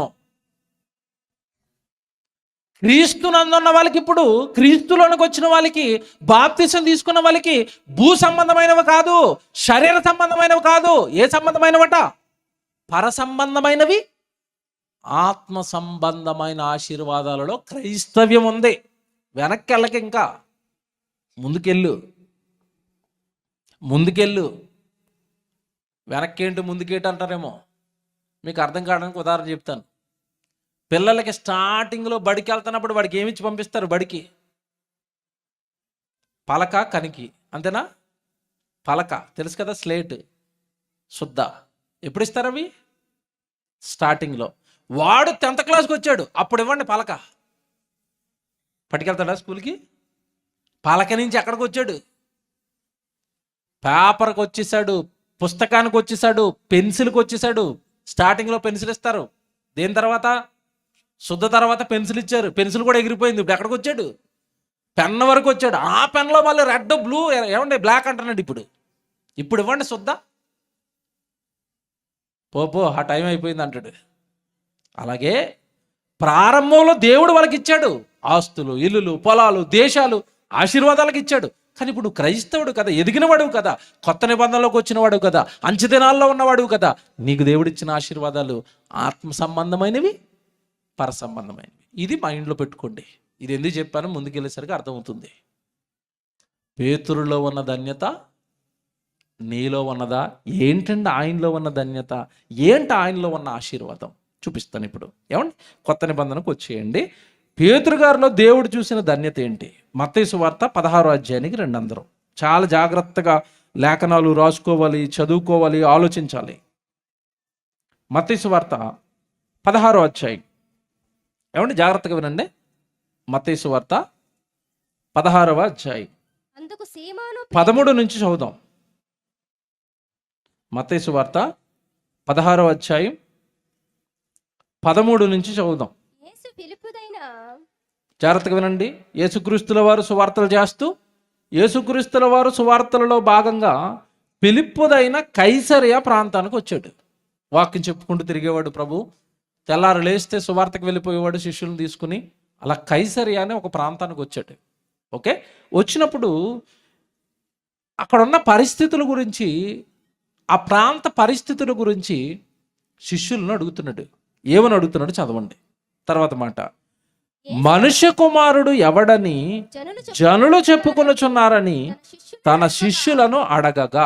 మత్తయి సువార్త 16:13. చాలా ఇంపార్టెంట్ లేఖనం చదివిస్తున్నాను, మీరు చాలా జాగ్రత్తగా ఆలోచించాలి. అవి కైసరియా అనే ఒక ప్రాంతానికి వచ్చి, అసలు ఈ ప్రాంతంలో ఉన్న ప్రజలు నా గురించి ఏమని చెప్పుకుంటున్నారు అని అడిగాడు. ఎవరు అడుగుతున్నారు? ఎవరిని అడుగుతున్నాడు? ఏం అడుగుతున్నారు? ఇది చాలా ఇంపార్టెంట్. అడుగుతున్నది యేసుప్రభు. ఎవరిని అడుగుతున్నాడు? శిష్యులను అడుగుతున్నాడు. దేని గురించి అడుగుతున్నాడు? ఈ కైసరియా అనే ప్రాంతంలో ఉన్న ప్రజలు నా గురించి ఏమనుకుంటున్నారు, నా గురించి ఏమని మాట్లాడుకుంటున్నారు, పబ్లిక్ టాక్ ఏంటి అని అడుగుతున్నాడు. దానికి వాళ్ళు ఏమంటున్నారు చూడండి, శిష్యులు ఏమంటున్నారు చూడండి. 14 వచనంలో, వారు అనగా శిష్యులు కొందరు బాప్తిస్మం ఇచ్చి యోహాననియు. యేసుప్రభు గురించి కొందరు ఏం మాట్లాడుకుంటున్నారట? ఏమంటే యేసుప్రభుని బాప్తిస్మం ఇచ్చి యోహాన్ అంటున్నారేంటి? అప్పటికి బాప్తిస్మం ఇచ్చి యోహాన్ ఏం చేశారనుకుంటున్నారు? చంపేశారు. చంపేసిన బాప్తిస్మం ఇచ్చి యోహానే మరలా పుట్టాడు. ఆయనే ఎవరు? యేసుక్రీస్తు అని అందరూ అనుకుంటున్నారా? కొందరు అనుకుంటున్నారా? కొందరట. బాగా వినాలి ఒక్కొక్క మాట. కొందరు బాప్తిస్మం ఇచ్చి యోహాననియు, కొందరు ఏలియా అనియు. యేసు ప్రభువులు ఎవరిని చూస్తున్నారట? కొంతమంది మన ప్రవక్త, రోషం కలిగిన ప్రవక్త ఏలియా చచ్చిపోయాడు కదా, ఆ ఏలియాయే మళ్ళా పుట్టాడు. ఆ యేసు ప్రభు ఎవరో కదా, ఎవరు? ఏలియా. బాగా వినాలి. ఒక గ్రూప్ ఏమో ఏమంటుంది? యేసు ప్రభుని బాప్తిస్మం ఇచ్చి యోహాను. ఇంకో గ్రూప్ ఏమంటుంది? ఏలియా. ఇంకో గ్రూప్ ఏమంటుంది చూడండి, కొందరు ఇర్మియా. లేదండి, మీరు అంటున్నది ఏలియాకి సరిపోవట్లేదండి. యేసు ప్రభులో ఉన్న స్వభావాలు, లక్షణాలు. ఇతను ఏలియా కాదు. ఎవరు? ఏలియా అనేసరికి రౌద్రం, ఏలియా అనేసరికి పౌరుషం. లేవండి యేసు ప్రభులు, అవి లేవండి. మీరు అంటున్నది తప్పు. ఏలియా కాదు ఇతను ఎవరు? ఇర్మియా అంటున్నారట. ఇప్పుడు ఎన్ని గ్రూపులు వచ్చాయి? ఫస్ట్ గ్రూప్ ఏమంటుంది? బాప్తిస్మం ఇచ్చి యోహాను అంటుంది యేసు ప్రభుని. రెండో గ్రూప్ ఏమంటుంది? ఏలియా అంటుంది. మూడో గ్రూప్ ఏమంటుంది? ఇర్మియా అంటుంది. ఇప్పుడు నాలుగో గ్రూప్ వచ్చింది. కొంతమంది ఏమంటున్నారట? ఇర్మియా కాదండి, ఏలియా కాదండి, మొత్తం మీద పేర్లు వద్దండి, అతను ప్రవక్తలలో ఒకడు. ఎంతమంది ఇప్పుడు? నలుగురు. ఇప్పుడు యేసు ప్రభు గురించి నలుగురు ఆలోచనలు ఒకటా వేరువేరా? మళ్ళీ అడుగుతున్నాను, నలుగురు యేసు ప్రభు గురించి ఒకటే చెప్తున్నారా? వేరువేరుగా మాట్లాడుతున్నారా? వేరువేరుగా మాట్లాడుతున్నారు. ఈ ఆన్సర్లన్నీ తీసుకున్నాడు ఎవరి దగ్గర నుంచి? శిష్యుల దగ్గర నుంచి యేసు ప్రభు తీసుకున్నాడు. ఇప్పుడు యేసు ప్రభు శిష్యులు మరొక ప్రశ్న అడుగుతాడు. ఏమంటున్నాడు చూడండి తర్వాత. అందుకు ఆయన అంటే ఇవన్నీ విన్న తర్వాత యేసు ప్రభువు, మీరైతే నేను ఎవడనని చెప్పుకొనుచున్నారని వారిని అడిగాను. ఎవరిని అడుగుతున్నాడు? ఇప్పుడు వరకునేమో పబ్లిక్ టాక్ ఏంటని అడిగాడు. పబ్లిక్ టాక్ చెప్పారు వాళ్ళు. కొందరు యోహాను, కొందరు ఏలియా, కొందరు ఇర్మియా, కొందరేమో ప్రవక్తల్లో ఒకడని చెప్పుకుంటున్నారండి. సరే, వాళ్ళు చెప్పుకుంటున్నామో పక్కన పెట్టండి. మీరు ఏమని చెప్పుకుంటున్నారు? మీరు నా గురించి ఏమనుకుంటున్నారు అని అడిగాడు. ఓకే, ఇప్పుడు వాళ్ళ ఆన్సర్ ఏంటి చెప్పండి. అక్కడ ఆన్సర్ ఏంటి చెప్పండి. అందుకు సీమోను పేతురు, 16వ వచనంలో, అందుకు సీమోను పేతురు, నీవు సజీవుడవైన దేవుని కుమారుడవైన క్రీస్తు అని చెప్పాను. ప్రశ్న ఎంతమందికి వేశారు అక్కడ? ఆయన 12 మంది అపోస్తులు అక్కడ ఉన్నారు. నేను ఎవరినని మీరు చెప్పుకుంటున్నారు అన్నప్పుడు వెంటనే ఒక వాయిస్ లేచింది. ఎవరి వాయిస్? పేతురు. అన్నిట్లో ఫస్ట్ ఈయనే ఉంటాడు. 12 మంది అపోస్తులు ముందు ఈయనే ఉంటాడు ప్రతిదానికి. యేసుప్రభు ప్రశ్న అడిగినా, యేసుప్రభు ఏదైనా అద్భుతం చేసినా ప్రతి దాంట్లోనూ ముందు తొందరగా ఉండేది ఎవరో తెలుసండి? పేతురు. 12 మందిని ప్రశ్న అడిగితే ఈయనొక్కడు, ప్రభువా నేను చెప్తాను. చెప్పు పేతురు, నువ్వు బాప్తిస్మం ఇచ్చి యోహానువు కాదు, నువ్వు ఏలియావు కాదు, నువ్వు ఇర్మియావు కాదు, నువ్వు చచ్చిపోయిన ప్రవక్తలలో ఒకడివి కాదు.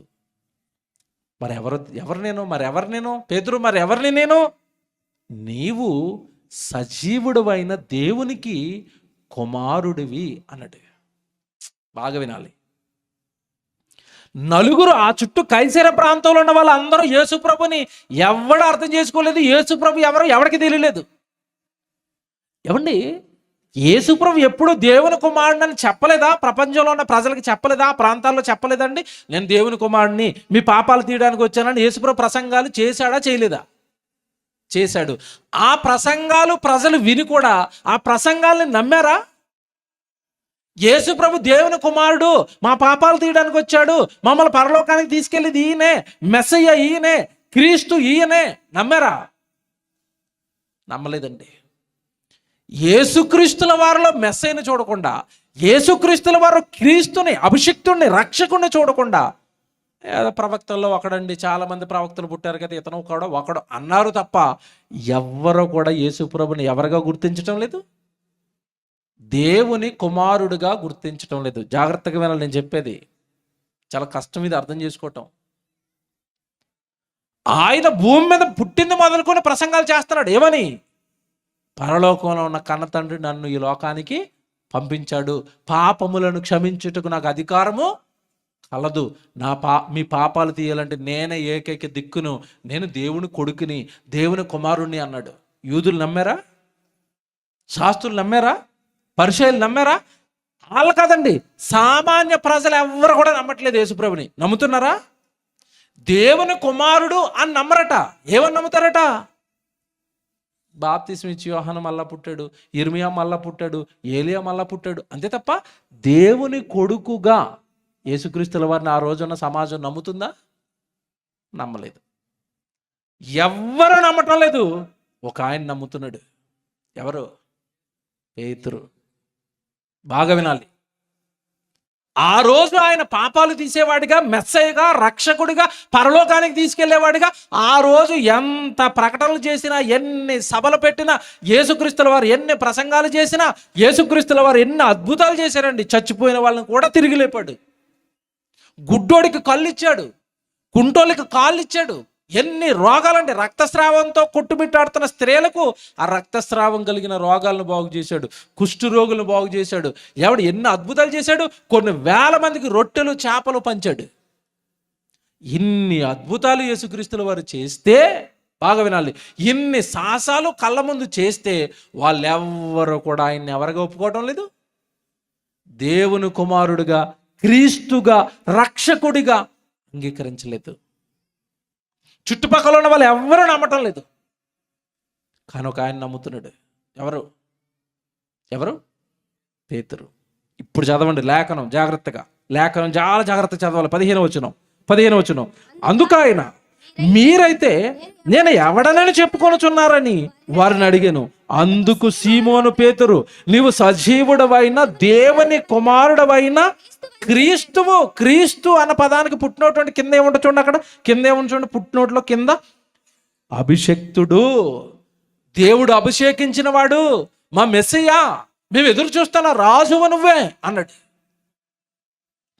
ఈ ఆన్సర్ విన్న తర్వాత యేసు ప్రభు పేతురుని ఏమంటున్నాడో చూడాలి. ఇప్పుడు తర్వాత చదువమ్మ జాగ్రత్తగా. అందుకు యేసు సీమోను బర్యోనా, నీవు ధన్యుడవు. అండర్లైన్ చేయండి. అది ఇది నా పాఠం. పేతురులో ఉన్న ధన్యత నీలో ఉందా? పేతురు, నీవు ధన్యుడవు, నీవు ధన్యుడవు, నీవు ధన్యుడవు.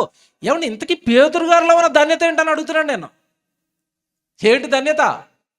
లోకములో ఉన్న ఎవడు యేసుక్రీస్తుల వారిని స్వరక్షకుడిగా, పాపాలు తీసేవాడుగా, పరలోకానికి చేర్చే మెస్సయ్యగా ఎవడు నమ్మినా నమ్మకపోయినా నేను మాత్రం నమ్ముతాను ప్రభువా, నువ్వే మా రక్షకుడివి, నువ్వే మా మెస్సయ్యవి, ఇది నేను నమ్ముతాను అన్నాడు. అది పేతురు గారిలో యేసుక్రీస్తుల వారు చూసిన ధన్యత. టైటిల్ పూర్తిగా చెప్పండి ఇప్పుడు మళ్ళీ. పేతురులో ఉన్న ధన్యత నీలో ఉందా? అదేంటండి ఆయనలో ఉన్నది ఏంటి, మాలో లేనిదేంటి అంటారేమో. ఇప్పుడు చెప్తాను మీకు ప్రశ్న. ఆ రోజు సమాజంలో ఉన్న ఎవరు యేసు ప్రభుని రక్షకుడిగా అంగీకరించకపోయినా, నమ్మకపోయినా పేతురు నమ్మాడు. Very good. దేని బట్టి నమ్మాడు పేతురు? దేని బట్టి తెలుసా? మళ్ళా చెప్తున్నాను, భక్తుడు ఎవడు కూడా అండి ఒట్టి మూఢనమ్మకాలతో నమ్మరండి. వాళ్ళు ప్రతిదానికి దేన్ని బట్టి నమ్ముతారో తెలుసా? వాళ్ళు లేఖనం, దేవుని మాట. అబ్రహాము దగ్గరకు వచ్చి దేవుడు మాట్లాడగానే ఆ మాటలను అబ్రహాం ఏం చేశాడు? విశ్వసించాడు, నమ్మాడు. అందుకే అబ్రహాంకి దేవుడు ఇచ్చిన బిరుదు ఏంటో తెలుసా? విశ్వాసులకు తండ్రి. దేవుడి మాటను నమ్మినవాడు విశ్వాసి. దేవుని మాటను విశ్వసించిన వాడు భక్తుడు. దేవుడి మాటను నమ్మినవాడు ధన్యుడు, ఆశీర్వదింపబడినవాడు. Very good. ఇప్పుడు మీకు మన దగ్గరికి వస్తా. పేతురులో ఉన్న ధన్యత నీలో ఉందంటే, పేతురు నువ్వు ధన్యుడు అని ఎందుకన్నాడు తెలుసా? ఏమంటే ఇప్పుడు మాట్లాడుతాను మిమ్మల్ని. మనం ఈరోజు కొన్ని కోట్ల మందిలో ఒకరిగా ఉన్నాం. ఈ ఊరి పేరు ఏంటండి? జబల్పూర్లో మీరు ఉన్నారు, మీతో పాటు కొన్ని లక్షల మంది ఉన్నారా? ఉన్నారు. మీకు ప్రశ్న అడుగుతున్నాను. మీరు బైబిల్ కలిగిన మీరు కాకుండా బయటవాడు ఎక్కడికైనా వెళ్ళి, బయట వాళ్ళ దగ్గరికి, ఎవరి దగ్గరికైనా వెళ్ళి వాడిని ప్రశ్న అడుగు. ఏం ప్రశ్న? నువ్వు పుట్టక ముందు ఎక్కడి నుంచి ఈ లోకానికి వచ్చావు అని అడుగు. ఏమంటాడు వాడు? పుట్టక ముందు నేను ఉన్నానా? నేను ఇంకో లోకం నుంచి ఇక్కడికి వచ్చానా? మతుండి మాట్లాడుతున్నావా? ఏదైనా మెంటల్ హాస్పిటల్ నుంచి తప్పిపోయావా అంటాడు. అంటాడా? అంటాడు. పోనీ అది అర్థం కాలేదేమో నీకు. ఇంకోటి అడుగుతాను నేను, నువ్వు చచ్చిపోయిన తర్వాత ఎక్కడికి వెళ్తావో తెలుసా అని అడగండి. ఏమంటాడు? చచ్చిపోయిన తర్వాత నేను ఎక్కడికి వెళ్తాను? నన్ను మట్టిలో కలిపేస్తారు, గాలిలో కలిసిపోద్ది, లేదా కోరికలు ఎక్కువైపోతే దెయ్యాన్ని అయిపోతాను. ఇంతేనండి నమ్మకాలు. ఇవే కదా లోకంలో ఉన్న నమ్మకాలు. ఇప్పుడు క్రైస్తవుడిగా నీ నమ్మకం ఏంటి? క్రైస్తవుడిగా నీ విశ్వాసం ఏంటి? లేఖనాన్ని బట్టి మా తండ్రి పరలోకమందు ఉన్నాడా? ప్రార్థన చేసేటప్పుడు ఏమని ప్రార్థన చేస్తాం మనం? పరలోకమందు ఉన్న మా తండ్రి అంటే మన తండ్రి ఎక్కడున్నాడు? పరలోకంలో. మనం ఈ లోకానికి ఏ లోకం నుంచి వచ్చాం? ప్రభువా, తరతరముల నుండి మాకు నివాస స్థలము నీవే. నీ లోకం నుండి భూలోకానికి జబల్పూర్కి వచ్చాం. ఇది నువ్వు నమ్ముతావు. నమ్మేవా? నమ్మారా అని అడుగుతున్నాను. నమ్మారా? ప్రశ్న అర్థమైందా లేదా? నేను జబల్పూర్కి పరలోకం నుండి వచ్చాను. ఎంతమంది నమ్ముతున్నారు?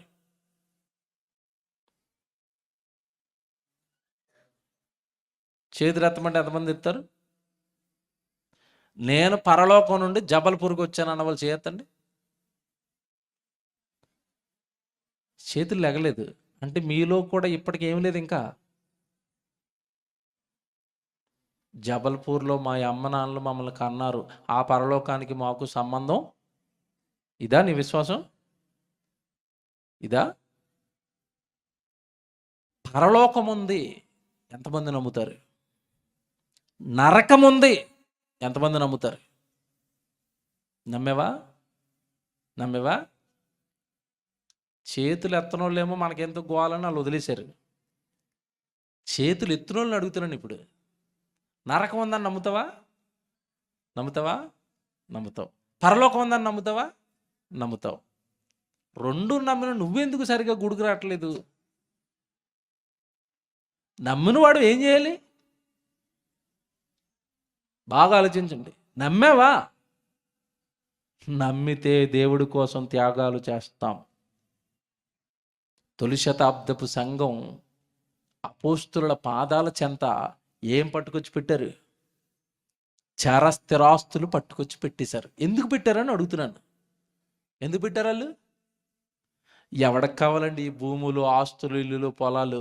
వీటిని కనుక నేను దేవుడికి ఇచ్చేస్తే నాకు 100 రెట్ల ఫలాన్ని దేవుడు ఎక్కడిస్తాడు? పరలోకంలో ఇస్తాడు. ఆస్తులు తీసుకోండి అపోస్తులారా, మీరు సువార్తను జరిగించండి. దేవుడి సేవకు ఇల్లులు, ఆస్తులు, పొలాలు మాకు ఇచ్చినందుకు దేవుడు మాకేమిస్తాడు? పరలోకం ఇస్తాడు. వాళ్ళు నమ్మారు అనడానికి రుజువు ఏంటంటే వాళ్ళు అపోస్తుల పాదాల చెంత ఏం పెట్టారు? చరస్థిరాస్తులు పెట్టారు. ఇప్పుడు మిమ్మల్ని అడుగుతున్నాను, మీలో ఎంతమంది నమ్మారు నాకు పరలోకం ఉంది, దేవుడికి నేను ఇస్తే పరలోకం నాకు ఇస్తాడు, దేవుడు పరలోకంలో 100 రెట్లు ఇస్తాడని మీలో ఎంతమందికి నమ్మకం ఉంది?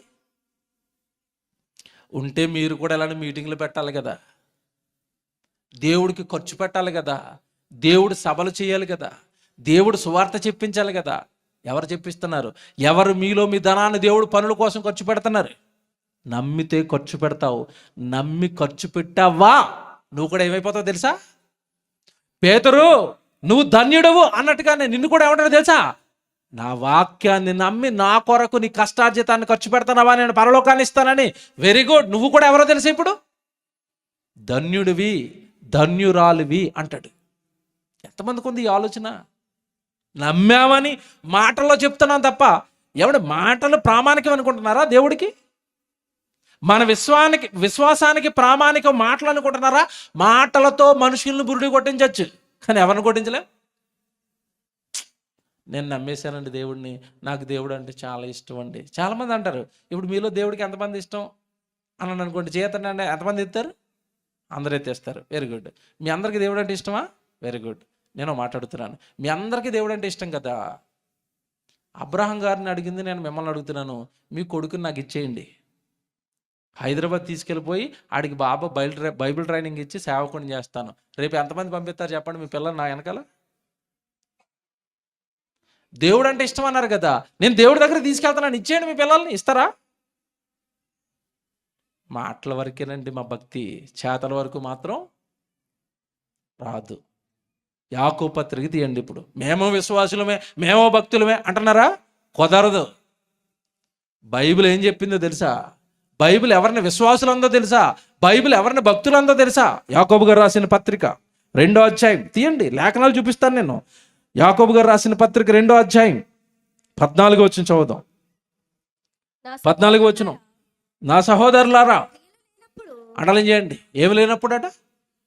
నా సహోదరులారా, క్రియలు లేనప్పుడు, పనులు లేనప్పుడు, సభలు లేనప్పుడు, సువార్తలు లేనప్పుడు, దైవ కార్యక్రమాలు నీ జీవితంలో లేనప్పుడు, అంత బాగుంది చూడండి బైబిల్. 14వ వచనం. నా సహోదరులారా, క్రియలు లేనప్పుడు ఎవడైనను తనకు విశ్వాసము కలదని చెప్పిన ఎడల ఏమి ప్రయోజనము? అట్టి విశ్వాసము అతనిని రక్షింపగలదా? ఉందా లేదా బైబిల్లో? క్రియలు లేని విశ్వాసం, క్రియలు లేని విశ్వాసం వలన ఏం ప్రయోజనం? అబ్రహాము దేవుణ్ణి విశ్వసించాడు, విశ్వాసానికి గుర్తుగా క్రియలో చూపించాడు తన విశ్వాసాన్ని. ఏంటి ఆ విశ్వాసాన్ని క్రియలో చూపించాడు? కొడుకును బలి అన్నాడు. అబ్రహాం ఏమంటున్నాడు? ఎస్ మై లార్డ్, మీరు బలిమ్మంటే ఇస్తాను. ఎందుకు? మీరు నాకు ఒక వాగ్దానం ఇచ్చారు. ఏమని? నీ సంతానం వల్ల భూలోకంలో ఉన్న వాళ్ళందరిని ఆశీర్వదిస్తాను, నీ సంతానం ఇసుక రేణువుల వల్ల అయిపోతుంది, నీ సంతానం ఆకాశంలో ఉన్న నక్షత్రాల వల్ల విస్తరిస్తుంది అన్నప్పుడు, నా కొడుకును ఒకవేళ మీకోసం నేను చంపినా నా సంతానాన్ని ఆశీర్వదిస్తానని మీరు వాగ్దానం ఇచ్చారు కనుక, చంపిన తర్వాత నా కొడుకును మరలా బ్రతికించి మీరు నా సంతానాన్ని అభివృద్ధి చేస్తారు. ఇది నా విశ్వాసం. ఆ విశ్వాసాన్ని క్రియల్లో చూపిస్తున్నాను. నా కొడుకును చంపమంటే చంపుతాను. మాటల్లో చూపించాడా? క్రియల్లో చూపించాడా? క్రియల్లో.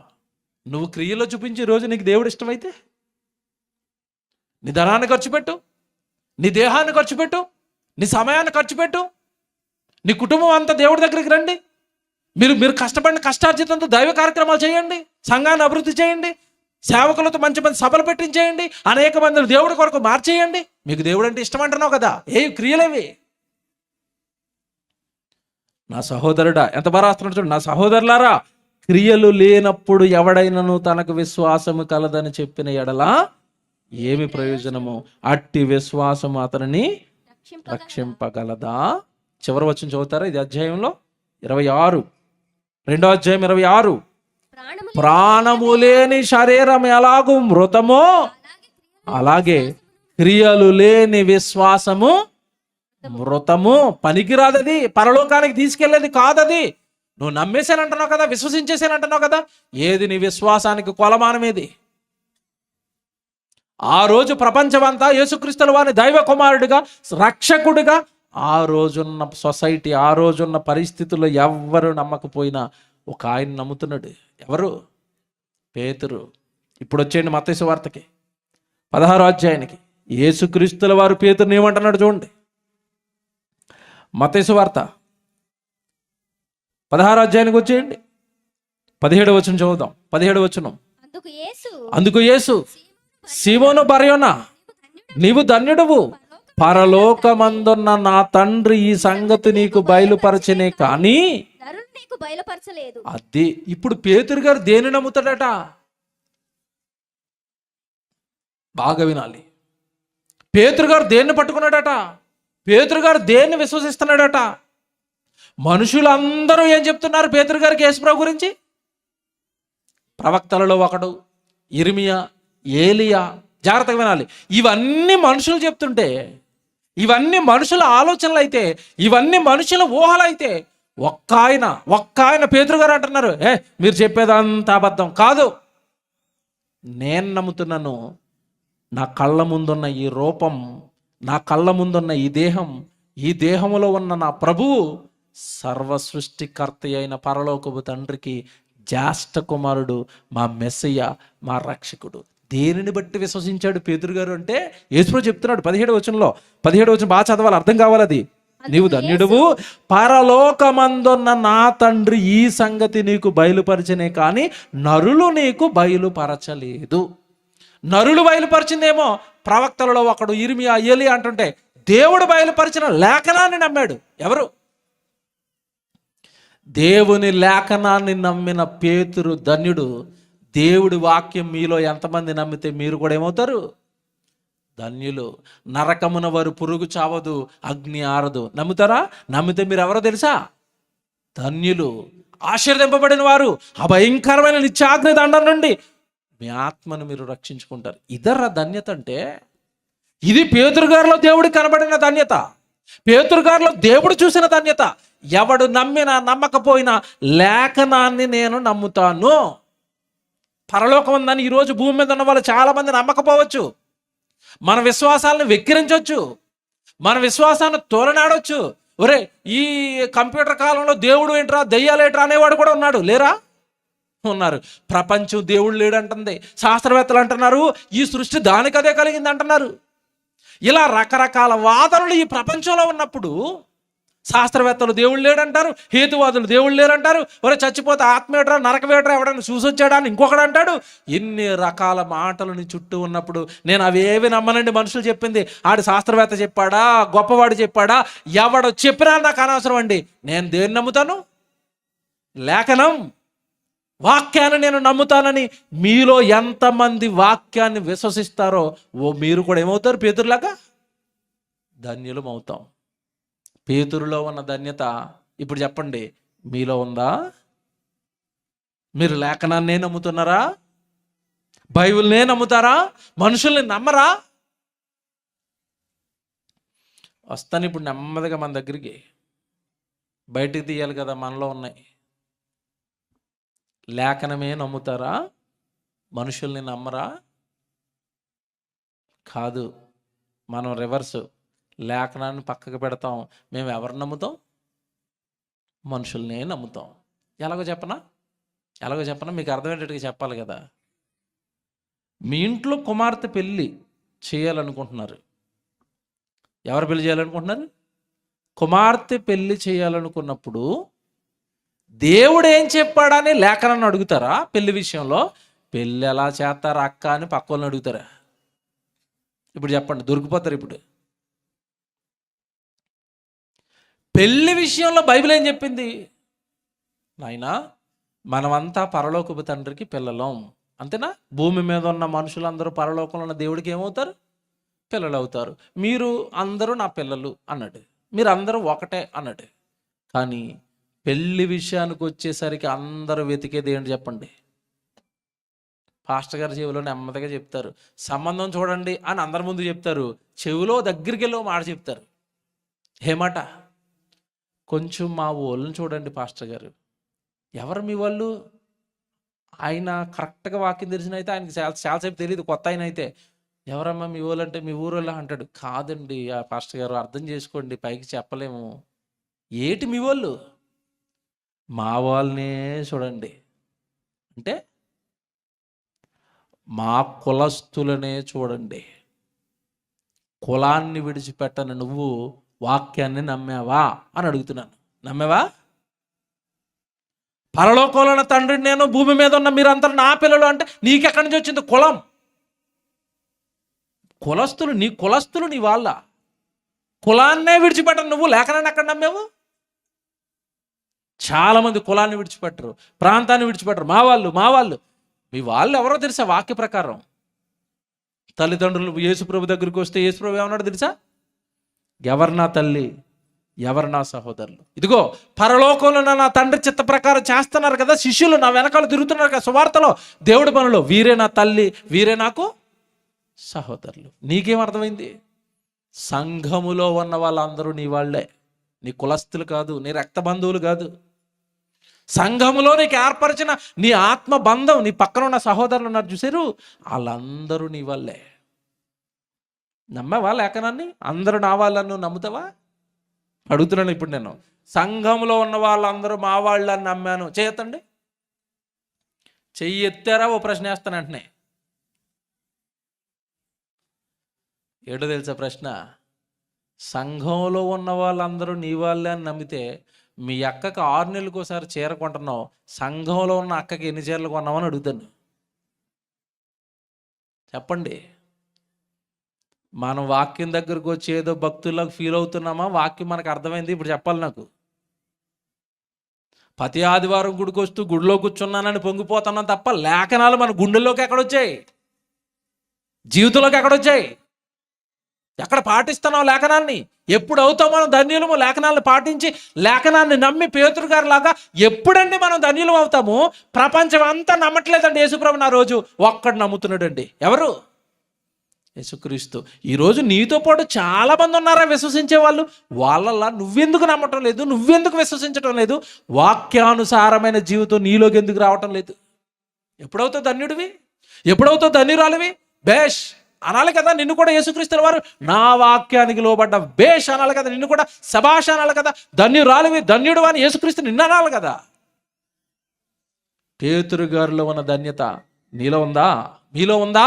లేఖనాన్నే నమ్ముతారా? ఏమండి, యేసు ప్రభుని అందరూ నమ్మకపోయినా ఈయన దేవుడు, ఈయన దేవుని కుమారుడు, ఈయన మా మెస్సయ్య, పేతురు గారు అలా నమ్మారనుకుంటున్నారు? మనుష్యులతో నాకు సంబంధం లేదు. నేను ధర్మశాస్త్రాన్ని చదువుతాను, ప్రవక్తల ప్రవచనాలు చదువుతాను. ప్రవక్తల ప్రవచనాలలో చెప్పిన సంగతులన్నీ ఎవరి జీవితానికి సరిపోతాయో అతడే మా మెస్సియా. అంటే లేఖనాన్ని బట్టి పేతురు గారు యేసుక్రీస్తుల వారిని నమ్మాడు. ఎక్కడుందండి మాట అంటారా? రాసుకోండి జాగ్రత్తగా. యోహాను సువార్త, యోహాను సువార్త 1వ అధ్యాయం 40వ వచనం.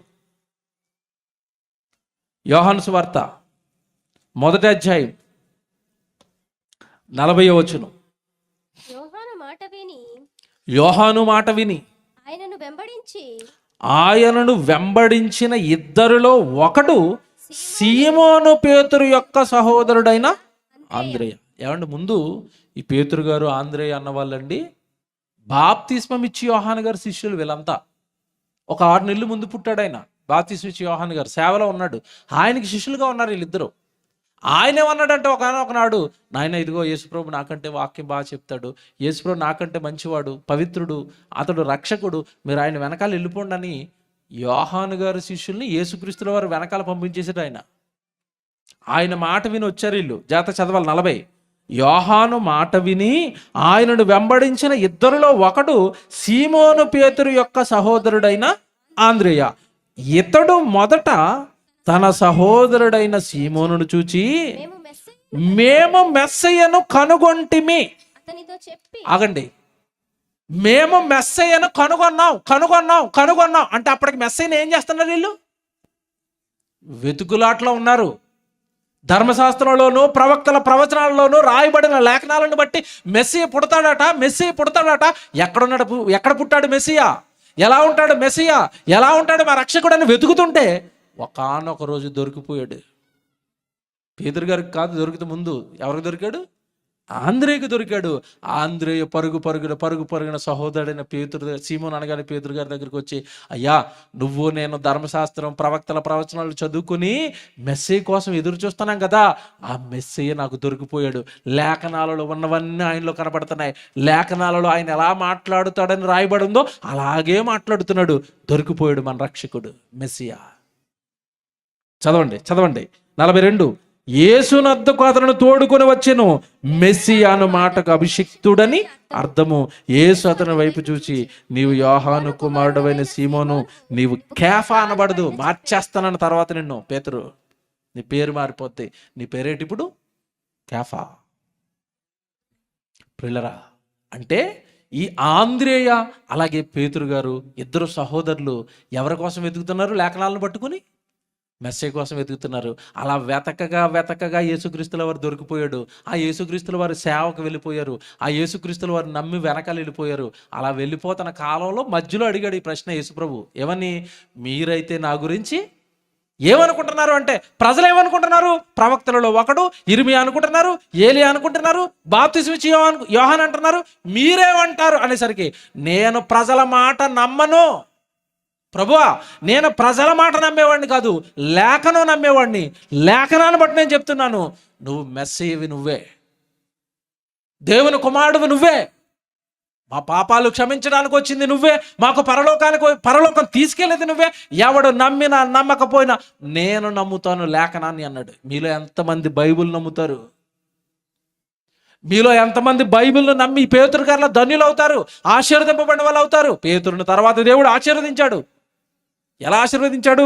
వచ్చేయండి మత్తయి సువార్తకి. నువ్వు ధన్యుడువు అనగానే నువ్వు ఆశీర్వదింపబడిన వాడువు. ఏంటి ఆశీర్వాదం? పేతురు గారికి వచ్చిన ఆశీర్వాదం ఏంటి? అక్కడికి వచ్చేయండి 16వ అధ్యాయానికి 18వ వచనం. మరియు నీవు 18వ వచనం, మత్తయి సువార్త 16వ అధ్యాయం 18వ వచనం. పేతురు గారికి వచ్చిన ఆశీర్వాదం ఏంటి? ధన్యత ఏంటి? లేఖనాన్ని నమ్మినందుకు, వాక్యాన్ని నమ్మినందుకు, ఎవడో నమ్మకపోయినా నమ్మినందుకు అతనికి ఇచ్చిన ఘనత దేవుడు.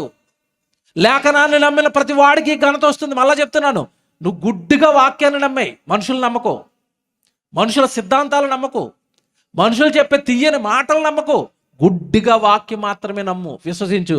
నిన్ను దేవుడు చాలా గొప్పవాడిని చేస్తాడు. పేతురుని గొప్పవాడిని చేస్తున్నాడు. ఇప్పుడు 18వ వచనం. మరియు నీవు పేతురువు, ఈ బండ మీద ఈ బండ మీద నా సంఘాన్ని కడతాను. పేతురు, నా వాక్యాన్ని నువ్వు నమ్మావు గనక, నన్ను నువ్వు విశ్వసించావు గనక నీకు ఒక అవకాశం ఇస్తున్నాను. ఏంటో తెలుసు అవకాశం? అనాది దేవుని సంకల్పమైన సంఘం ఈ బండ మీద కడతాను. కేఫా, నువ్వే కదా బండ, నువ్వే కదా రాయి, నీతోనే సంఘాన్ని ప్రారంభిస్తాను. నా సంఘాన్ని నువ్వే ప్రారంభించాలి. ఆ హక్కు నీకే ఉంది. కారణం ఏంటంటే ఎవ్వరు నన్ను దేవుని కుమారుడిగా నమ్మకపోయినా నువ్వు నమ్ముతున్నావు. నీకే ఇస్తున్నాను అవకాశం. నువ్వే కట్టు సంఘాన్ని ప్రారంభించింది ఎవరు చెప్పండి? బైబిల్ ప్రకారం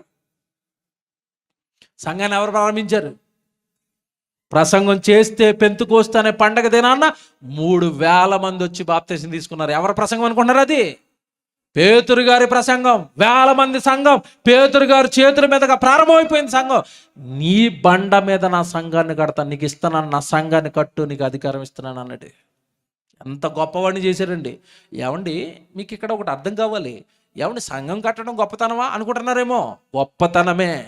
సంఘం అంటే ఏంటనుకుంటున్నారు? సంఘం అంటే ఏంటనుకుంటున్నారు? చాలామంది కాలేజీ గొప్పది, బడి గొప్పది అనుకుంటారు, కానీ సంఘాన్ని పెద్దగా పట్టించుకోరు. సంఘానికి విలువెవరు? సంఘం అంటే ఎంత గొప్పదో తెలుసా? నీ కొడుకు బడికి వెళ్తే చదివే వస్తుందేమో, నీ కొడుకు నువ్వు సంఘానికి వస్తే నీకు నిత్యజీవం వస్తుంది. నిత్యజీవం బడివ్వదు. నిత్యజీవం ఏది ఇస్తుంది?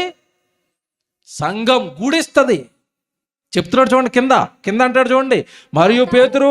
మరియు నీవు పేతురువు, ఈ బండ మీద నా సంఘమును కట్టుదును, పాతాళ లోక ద్వారములు దాని ఎదుట. బా, ఏమి ఘనత ఇచ్చాడండి! పాతాళ లోక ద్వారములు. నువ్వు సంఘములో ఎవడినైతే చేర్చుకుంటావో వాడు పాతాళానికి వెళ్ళడు. పేతురు, అలాంటి రైట్స్ ఇస్తాను నీకు, వెళ్ళి సంఘాన్ని కట్టానండి. ఏమండి, ఇది ఆశీర్వాదమా కాదా? మీరు చెప్పండి. బడికెళ్ళినోడన్నా నరకానికి వెళ్ళిపోతాడేమో, గుడికెళ్ళినోడు వెళ్తాడా? పాతాళ లోక ద్వారములు సంఘము ఎదుట నిలువవు. సంఘం అంత గొప్పది. సంఘం నిత్య జీవాన్ని ఇచ్చేది. సంఘానికి సేవకుడిగా నిలబెట్టాడు. ఇంతకంటే ఆశీర్వాదం ఏమైనా ఉందా? మీరు చెప్పండి. ప్రారంభంలో చెప్పాను కదా, డబ్బులు, ఇల్లులు, పొలాలు ఇవనుకున్నారు ఆశీర్వాదాలు అంటే. అవి 60-70 ఏళ్ళు నీతో ఉంటాయి, తర్వాత నీతో వస్తాయా? చాలామంది అండి, వాళ్ళ పేరు కంటే వాళ్ళు చదివిన డిగ్రీలు పొడుగ్గా ఉంటాయి. ఎంఏ, ఎల్ఎల్బి అంటే అక్కడ మొదటితే ఇక్కడికి వస్తుంది, పొడుగు ట్రైన్ లాగా. ఇవన్నీ ఏటట డిగ్రీలు. నేను మాట్లాడుతున్నాను, ఈ డిగ్రీలు దేనికి పనిచేస్తాయి? దేనికి పనిచేస్తాయి? కోటి విద్యలు. చెప్పండి. కోటి కోసం. కోడి దేనికోసం? పొట్ట కోసం. పొట్ట ఎంత ఉంటుంది? ఎటుకొల్చిన జానే ఉంటుంది. ఇటుకోలండి అడ్డంగా ఎంత ఉంది? జానడి పొట్ట కోసం కోటి విద్యల. మరి నిత్యము ఉండిపోయే నీ ఆత్మ కోసం ఏమి చేయవా? ఏ విద్యలు నేర్పలేదా లోకం? నేర్పదండి. లోకానికి ఏం తెలియదండి. మీరు వాక్యాన్ని విశ్వసించండి. ఆత్మ ఉంది. ఆత్మకు మరణం తర్వాత ఏముంది? నిత్యాగ్ని దండన ఉంది, పరలోకం ఉంది, నిత్యజీవం ఉంది. లోకం నమ్మకపోయినా పర్వాలేదు. పేతురు గారిలా మీరు నమ్మారా, దేవుడు మిమ్మల్ని కూడా ఏం చేస్తాడు? గొప్ప వాళ్ళని చేస్తాడు. మళ్ళా చెప్తున్నానే, వాక్యాన్ని ఎవడైతే బలంగా విశ్వసిస్తాడో, నమ్ముతాడో, వాడు బలంగా ప్రకటించేవాడికి ఎదిగిపోతాడు. నమ్మిన ఆ వాక్యం వాడిని పురుగొలుపుతుంది. నమ్మావు కదా, వెళ్ళి విశ్వసించావు కదా, వెళ్ళి చెప్పు. సేవకుడైపోతాడు, గొప్పవాడైపోతాడు, సువార్థికుడైపోతాడు, సువార్థికురాలైపోతుంది. ఆమెను బట్టి అనేక మంది ఆశీర్వాదంలోకి వచ్చేస్తారు.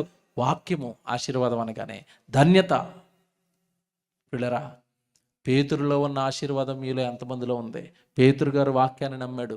మీరు వాక్యాన్ని నమ్మారనుకోండి, మీరు క్రియలు చేయండి, పరలోకం కోసం బ్రతకండి. చచ్చిపోతే చచ్చిపోయిన మరుక్షణం అండి, ఒక్క క్షణంలో ఆత్మ ఈ లోకాన్ని విడిచిపెట్టి వెళ్ళిపోతుంది. ఇవన్నీ లేఖనాలు కదా. నమ్మండి, నమ్మండి. నమ్మి మీ జీవితాలను బాగు చేసుకోండి. నమ్మి మీ జీవితాలను ఆశీర్వాదకరంగా మార్చుకోండి. ఎందుకంటే ఈ లోకపు జీవితం అశాశ్వతమని దేవుడు చెప్పిన మాటలు చెప్పి ముగిస్తాను. తిమోతికి రాసిన మొదటి పత్రిక 6వ అధ్యాయం 17వ వచనం చదవండి. తిమోతికి రాసిన మొదటి పత్రిక 6వ అధ్యాయం 17వ వచనం. ఇహమందు తిమోతికి రాసిన మొదటి పత్రిక 6వ అధ్యాయం 17వ వచనం. ఇహమందు ధనవంతులైన వారు గర్విష్ఠులు కాక. చూసారా, నీకు దేవుడు ఏదో స్థితిలో కాస్త ధనం ఇచ్చాడా, ఆ ధనంతో గర్విష్ఠులు కాకండి. ఎందుకు పనికిరాని ధనం అది. ఉగ్రత దినమందు ఆస్తి అక్కరకు రాదు, సామెతల గ్రంథం. ఆ ఆస్తితో మనకు వచ్చేది ఏమీ లేదు. 60-70 ఏళ్ళు మంచి బట్టలు వేసుకుంటావు, మంచి కారులో తిరుగుతావు, ఏసీలో పడుకుంటావేమో. ఆత్మకు వచ్చే ప్రయోజనం ఏమీ లేదు నీ ఆస్తితో. శరీరం ఒక 60-70 ఏళ్ళు సుఖంగా జీవిస్తావేమో ఈ లోకంలో. అందుకే తప్ప ధనంతో వచ్చే నయా పైసా ఉపయోగం నీకు లేదు మరణం తర్వాత. అదే చెప్తున్నాడు 17వ వచనంలో. ఇహమందు ధనవంతులైన వారు గర్విష్ఠులు కాక, అస్థిరమైన ధనము యందు నమ్మిక ఉంచక, సుఖముగా అనుభవించుటకు సమస్తమును మనకు ధారాళముగా దయచేయు దేవుని యందే నమ్మిక ఉంచుడని ఆజ్ఞాపించుము. మనం దేన్ని నమ్మకూడదట? డబ్బును కాదట నమ్ముకోవాల్సింది. ఎవరు నమ్ముకోవాలట? సమస్తము ధారాళముగా దయచేయు దేవుని యందే మనం ఏం చేయాలి? నమ్మకం ఉంచాలి. నువ్వు సుఖంగా ఉండాలంటే దేవుని నమ్మాలి, డబ్బుతో కాదండి. చాలా మందికి చెప్పాను కదా ప్రారంభంలో ఒక ఉదాహరణ. చాలా మందికి డబ్బు ఉంటుంది, ఇంట్లో ఏముండదు, సుఖం ఉండదు, ఒంటి నిండా రోగాలు, పిల్లలు భ్రష్టులైపోయి ఉంటారు, చచ్చిపోతే ఎటు వెళ్ళిపోతామో తెలియదు, గుడికొచ్చి కూడా ఏటి బాగుపడని జీవితాలుగా ఉండిపోతాయి. దానివల్ల ఏంటి సంతోషం? ఆ డబ్బు వల్ల. ఇహమందు ధనవంతులైన వారు ధనాన్ని నమ్ముకోకండి, సమస్తము సుఖంగాను బ్రతకాలంటే దేవుని యందు మనం ఏముంచాలి? నమ్మకం ఉంచాలి. 18వ వచనం చదవండి. 18వ వచనం. వారు వాస్తవమైన జీవమును సంపాదించుకొని నిమిత్తము. ఉందా బైబిల్లో? ఏముంది చెప్పండి బైబిల్లో? వారు వాస్తవమైన జీవమును సంపాదించుకొని నిమిత్తము. ఏ జీవాన్ని సంపాదించుకోవాలట మనిషి? వాస్తవమైన జీవితం. అంటే మరి ఇప్పుడున్న జీవితం వాస్తవమైంది కాదా? ఇది రియల్ లైఫ్ కాదా? కాదండి. సినిమా యాక్టర్లకి 2 లైఫ్లు ఉంటాయి. ఏ లైఫ్లు చెప్పండి? Real life, real life. Real లైఫ్లో మనుషుల్ని ఎగరేసి తన్నుతాడు. రియల్ లైఫ్లో కుర్చీలోంచి లెగలేడు.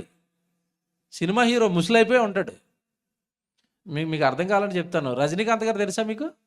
సినిమాల్లో ఫైటింగ్ చేశారంటే ఎంతమంది ఎగరగొడతాడు? గాల్లోకి 100 మందిని ఎగరేసేస్తాడు. రియల్గా ఒకరిని పట్టుకెళ్ళి కొట్టమనండి. కొట్టడం కాదు, ఆడితో గట్టిగా కూడా మాట్లాడలేడు ఇప్పుడు. ఎందుకంటే ఆయనకి చాలా రకాల రోగాలు ఉన్నాయి పాపం. బాగా సిగరెట్ తాగుతాడు ఆయన. శరీరం నిండా రోగాలు ఉన్నాయండి ఆయనకి. ఇది మీకు ఎలాగ అర్థమైందో? రియల్ లైఫ్ వేరు, రియల్ లైఫ్ వేరు. అలాగే ఇప్పుడు మనకున్న ఈ జీవితం వాస్తవమైన జీవితం కాదు. ఎందుకు? మీ జబల్పూర్లో ఎవరైనా చనిపోయారా? చనిపోలేదా? చనిపోయారు. ఆ బతుకున్న అతను చనిపోకముందు ఏమనుకుంటాడు? మా ఊరు జబల్పూర్, నేను ఇక్కడ ఇల్లు కట్టాలి, నేను ఇక్కడ పొలం సంపాదించాలనుకుంటాడు. తెలియకుండా ఒకరోజు చచ్చిపోయాడు. లైఫ్ ఉందా? వెళ్ళిపోయిందా? వెళ్ళిపోయింది. ఒరిజినల్ లైఫ్ అయితే ఉంటుందా? వెళ్ళిపోద్దా? ఉంటుంది. ఇది ఒరిజినల్ లైఫ్ కాదు కనుకే ఈ లైఫ్ ఏమైపోయింది? పోయింది. వాస్తవమైన జీవాన్ని సంపాదించుకోవాలి. ఇది వాస్తవమైన జీవితం కాదు. 60-70 ఏళ్ళు ఉండే జీవితం. మీకు బాగా అర్థం కావాలంటే ఇక్కడ వృద్ధాప్యానికి వచ్చిన వాళ్ళు ఎవరైనా ఉంటే మీరు స్టార్టింగ్లో యంగ్లో ఉన్నప్పుడు ఫోటో చూసుకోండి. ఎలాగుంది ఆ ఫోటో? ఎలాగుంది ఈ ఫోటో? ఎలాగుంది? మొత్తం మీద ఏవో తేడాలు వచ్చినాయా రాలేదా? వచ్చినాయి. మొహం జారిపోయింది, ముడతలడిపోయినాయి, కళ్ళు కింద గుంటలు వచ్చాయి, జుట్టు అంతా ఫుల్గా ఉండితే అరెకరం ఎగిరిపోయింది. ఏమండి, జుట్టు అంతా తెల్లబడిపోయింది, పళ్ళు సగం ఊడిపోయాయి, చెవులు సరిగా వినపడటం లేదు, కళ్ళు సరిగా కనపడవు. ఏమంటే ఒకప్పుడు జాంకాయలు పటపటా నవ్వులేవాడు, ఇప్పుడు అట్టుపులు తప్ప ఏమీ తినలేడు. అంటే అర్థం ఏంటంటే బాడీ చెప్పేస్తుంది నీకు. ఏమని చెప్తుంది? ఈ జీవితం అంతమైపోబోతుంది, పళ్ళు ఊడిపోతున్నాయంటే అర్థం ఏంటంటే ఇక చాలురా తిన్నది ముగించంటుంది. వయసులో ఉండగా ఎముకలు పటపటా కొరికేస్తారు. వృద్ధాప్యం అయిన తర్వాత మటన్ తెచ్చాను తినమానండి, వద్దురా నాన్న కేమ పట్టురారా అంటది. ఏ పటపట్లాడించిన ఆవిడ కేమాకు వచ్చిందేంటి? ఆ కేమా కూడా కొద్ది కాలమే. ఎందుకంటే ఇది వాస్తవమైన జీవితం కాదు, మరణం తర్వాత ప్రారంభమవుతుంది. అదే చెప్తున్నాడు 18వ వచనంలో, వారు వాస్తవమైన జీవమును సంపాదించుకొని నిమిత్తము రాబోవు కాలమునకు మంచి పునాది తమ కొరకు వేసుకొనుచు మేలు చేయువారును సత్క్రియలు చేయువారును అనుధనము గలవారై ఔదార్యము గలవారును తమ ధనములో ఇతరులకు పాలిచ్చువారునై ఉండవాలనని వారికి ఆజ్ఞాపించు. రాబోయే కాలానికి మంచి పునాది వేసుకోమను, నిత్య జీవానికి. భూమి మీద సత్క్రియలు చేయమను, భూమి మీద తమ ధనంలో ఇతరులకు పాలిమ్మను. ఎవరికైనా దాన ధర్మాలు చేయండి, ఎవరికైనా కష్టం ఉన్నాడంటే కాస్త మీరు పంచండి సహోదరుడికి. ఏం చేసుకుంటారు ధనంతో, డబ్బుతో? వాస్తవమైన జీవం గురించి ఆలోచించండి అన్నాడు. అలా ఆలోచించి ధన్యుడైన వారే ఎవరు? పేతురు. వాక్యాన్ని నమ్మాడు. మరి ఇప్పుడు వాస్తవమైన జీవితం ఇది కాదని బైబిల్ నీకు చెప్తుంది. మీలో ఎంతమంది ఈ విషయాన్ని నమ్ముతారు? నమ్మారా? రేపటి నుంచి గుళ్ళో ఉంటారు. నమ్మారా? దేవుడి సేవకు మీ కష్టార్జితాన్ని ఇస్తారు. ఏమంటే మీరే కష్టపడి కొద్దిమంది కదండి సభలు పెట్టారు, ₹1000 ఖర్చు అయిపోయినాయి కదండి, ఇదిగో నా కష్టార్జితాన్ని కూడా తీసుకోండి, నా కష్టార్జితాన్ని కూడా సభలు ఖర్చు పెట్టండి, నా కష్టార్జితాన్ని కూడా సేవకులకి ఇవ్వండి, మరొకసారి ఇలాంటి సభలు జరిగించండి, మరొకసారి ఇలాంటి మాటలు చెప్పించండి. మా వాళ్ళు చాలా మందిని తీసుకొస్తానండి, దేవుడి మాటలు, ఉన్నతమైన మాటలు మరలా చెప్దామండి, నా కష్టార్జితాన్ని ఇస్తానండి సభలకి. నువ్వు నమ్ముతున్నావా దేవుణ్ణి? నువ్వు సత్క్రియలు అనే ధనాన్ని సంపాదించుకుంటావు. ఎందుకంటే ఈ క్రియలు మరణం తర్వాత నీతో వెనకాల వస్తాయి. ఈ క్రియలే నీకు పరలోకాన్ని ఇస్తాయి. బైబిల్లో ఉంది ఈ మాట. రోమపత్రిక 2వ అధ్యాయం 6వ వచనం. రోమీయులకు రాసిన పత్రిక 2వ అధ్యాయం 6వ వచనం 7వ వచనం. చాలా జాగ్రత్త చదవాలి, రాసుకోండి. రోమపత్రిక 2వ అధ్యాయం 6వ వచనం 7వ వచనం. రోమీయులకు రాసిన పత్రిక 2వ అధ్యాయము 6వ వచనం 7వ వచనం. ఆయన ప్రతి వానికి వాని క్రియల చొప్పున ప్రతిఫలమిచ్చును. ఆ సత్క్రియను ఓపికగా చేయుచు మహిమను ఘనతను అక్షయతను వెదుకు వారికి ఆయన నిత్య జీవం ఇస్తాడు. బైబిల్ చెప్తున్నాను. మీకు నిత్య జీవం కావాలా? నేను ఆదివారం గుడికి వచ్చేస్తానండి, ప్రార్థన చేస్తానండి, మోకాలేసి సరిపోతుంది. అది జస్ట్ నువ్వు రక్షణలోకి వచ్చావు, అక్కడ వరకే. అది నీకు నిత్య జీవం కావాలా? రోమపత్రిక 2వ అధ్యాయం 6, 7 చాలా జాగ్రత్తగా చదువు. సత్క్రియను ఓపికగా చేయుచు ఏమన్నా నిత్య జీవ అక్షయతను మహిమను వెదికే వారికి దేవుడు ఏమిస్తాడట? నిత్య జీవాన్ని ఇస్తాడు. వాని క్రియల చొప్పున దేవుడు వానికి ఏమిస్తాడు? ప్రతిఫలం. అంటే నీకు జీతం వచ్చేది, నీకు నిత్య జీవం వచ్చేది దేవుడు క్రియలతో. దేవుడు కొరకు భూమి మీద నువ్వు చేసే సత్క్రియలు, సభలతో, దైవ కార్యక్రమాలతో నీకు నిత్య జీవం తప్ప నువ్వు నమ్ముకున్న విశ్వాసంతో కాదు. విశ్వాసం క్రియల్లోకి రావాలి. ప్రకటన గ్రంథం రాసుకోండి జాగ్రత్తగా. ఏమండి ఈ క్రియలే పరలోకానికి వస్తాయా? ఈ క్రియలే పరలోకాన్ని ఇస్తాయా? ఎస్. ప్రకటన గ్రంథం 14వ అధ్యాయం 13వ వచనం. ప్రకటన గ్రంథం 14వ అధ్యాయం 13వ వచనం చూడండి. ప్రకటన గ్రంథం 14వ అధ్యాయం 13వ వచనం. ఇప్పటి నుండి ప్రభునందు మృతులు ధన్యులని వ్రాయమని పరలోకము నుండి ఒక స్వరము చెప్పగా వింటిని. ఎవరు ధన్యులట? ఎవరు ఆశీర్వదింపబడిన వాళ్ళట? ఇప్పటి నుండి ప్రభునందు మృతి పొందాలి. నీ మృతి ప్రభునందేనా? ప్రభు సేవ చేస్తూ మరణానికి వెళ్తున్నావా? ప్రభు కోసం పాట పాడుతూ మరణానికి వెళ్తున్నావా? ప్రభు కోసం ప్రసంగం చేస్తూ మరణానికి వెళ్తున్నావా? ప్రభు సేవకి సహకారంగా ఉండి మరణానికి వెళ్తావా? ప్రభునందు మృతి నొందు, ప్రభు సేవలో మృతి నొందు, ప్రభు సన్నిధిలో మృతి నొందు, ప్రభు సేవకు సహకారిగా ఉండి మృతి నొందు. అప్పుడు నువ్వు ఆశీర్వదింపబడిన వాడు. ధన్యుడు అంటే అర్థమదే. ఇప్పటి నుండి ప్రభునందు మృతి నొందని మృతులు ధన్యులు, ఆశీర్వదింపబడిన వారు అని పరలోకము నుండి ఒక స్వరము చెప్పగా వింటిని. ఇంతకీ ఏంటి వాళ్ళకు వచ్చిన ఆశీర్వాదం అని చెప్తున్నాడు తర్వాత. నిజమే, వారు తమ ప్రయాసములు మాని విశ్రాంతి నొందుదురు. భూమి మీద దేవుడి కొరకు కార్యాలు చేశారు గనుక, భూమి మీద దేవుడి కొరకు కష్టాలు పడ్డారు గనుక వాళ్ళు మరణం తర్వాత ఏం పొందుతారట? విశ్రాంతి పొందుదురు. వారి క్రియలు వారి వెంట పోవునని ఆత్మ చెప్పుచున్నాడు. నీ వెనకాలకు వచ్చేవి ఏంటి చెప్పండి? చావు తర్వాత నీతో పాటు వచ్చేవి ఏవట? వాని క్రియలు వారి వెంట పోతాయి. మన డబ్బులు మన వెనకాల వస్తాయా? మన ఇల్లు, మన పొలం, ఇంట్లో మీరు పెట్టుకున్న 7 వారాల నగలు, కాలి మెట్లు కూడా రావు నీతో పాటు. తెలుసా నీకు? నువ్వు దేవుడి కోసం ఏదైనా కార్యం చేస్తావా, అవి వస్తాయి. చీర కొనుక్కోవడానికి 1000 రూపాయలు 1500 ఇచ్చాడు. నాకు తెలిసిన ఒక ఆవిడ, భక్తి చెప్తున్నానండి, పేదావిడండి. అప్పుడప్పుడు భర్త ఏమైనా కొనుక్కోమని డబ్బులు ఇస్తాడండి. చీర కొనుక్కోమా లేదా ఏదో కొనుక్కోమని డబ్బులు ఇస్తాడు. ఆవిడ ఏం చేస్తా తెలుసండి? 1000 రూపాయలు పెట్టి చీర కొనుక్కోమంటే 500 పెట్టి చీర తెచ్చుకుంటుందండి. ఆ 500 పట్టుకెళ్ళి ఎవరికి ఇస్తా తెలుసా? దేవుడికి ఇస్తుంది. తమ్ముడు, ఈ సేవకు పెట్టండి, ఇవి దేనికన్నా దేనికో దానికి వాడండి. ఈ 500, ఈ 300, ఈ 400, ఈ 200, ఈ 1000 రూపాయలు దేవుడికి వాళ్ళ కష్టార్జితాన్ని ఇస్తూ ఉంటే, ఆ కష్టార్జితంతో ఇలాంటి దైవ కార్యక్రమాలు జరుగుతూ ఉంటే, మరణం తర్వాత దేవుడి ముందు మనం నిలబెట్టేవి ఇవే. నువ్వు నా కోసం మీటింగ్ చేసావు, నా కోసం సువార్త సభ చేసావు, ఒక సేవకుడికి భోజనం పెట్టావు, ఒక సేవకుడికి సహాయం చేసావు. ఈ క్రియలు నీ వెనకాల వస్తాయట. దేవా, నేను నీ కోసం కార్యక్రమాలు చేశానంటే, బలా నా వాక్యాన్ని నమ్మి మరణం తర్వాత పరలోకమందని నమ్మి నీ కష్టార్జితాన్ని ఇచ్చి నీ దేహాన్ని ఇచ్చి నా కోసం బ్రతికవా? పద వెళ్ళిపోదాం. ఎక్కడికి? విశ్రాంతిలోకి, నిత్య జీవానికి. లేదు, ఈ లోకమే బాగుంది, ఈ లోకంలో మాయే బాగుంది, తింటాను, త్రాగుతాను, సంపాదిస్తాను, ఇదే జీవితం అనుకుని లోకాన్ని చూసి మోసపోయావా? నీకు ధన్యత ఉండదు, నీకు ఆశీర్వాదం ఉండదు. మరణం తర్వాత తప్పిపోతావు, నిత్యాగ్ని దండానికి వెళ్ళిపోతావు. వారు భూమి మీద దేవుని కొరకు కష్టాలు పడ్డారు కనుక విశ్రాంతిలోకి వెళ్తున్నారట. ఎవరు నిజంగా చెప్తున్నానండి, ఎంత కష్టంగా ఉంటుంది సేవ అంటే. మీ జబల్పూర్ రావడానికి నేను ఒకరోజు ముందు పొద్దున్న తెల్లవారుజామున లేచానండి. నాకు తెలిసి అది 12వ తారీఖు అనుకుంటాను. ఎర్లీ మార్నింగ్ ట్రైన్ చేశారు నాకు. ఆ ట్రైన్ పట్టుకోవడానికి తెల్లవారుజామున లేచిపోయండి. నేను లేచిపోయాను, ఏమండి నా భార్య లేచిపోయింది. అమ్మో ఎక్కడో జబల్పూర్ అట, గంటల ప్రయాణం అట అంటే ఆవిడ రకాల వంటలు చేసేసింది మాకు. ట్రైన్లో ఫుడ్ బాగోదండి, ఇది తినండి అది తినండి. ఆవిడ తెల్లవారుజామున లేచిపోయింది, నేను లేచిపోయాను, అందరం బయలుదేరిపోయాం అనమాట ట్రైన్ ఎక్కడానికి. ఈలోపు మధ్యలో చిన్న దెయ్యం, ట్రాఫిక్ జామ్ అయిపోయింది.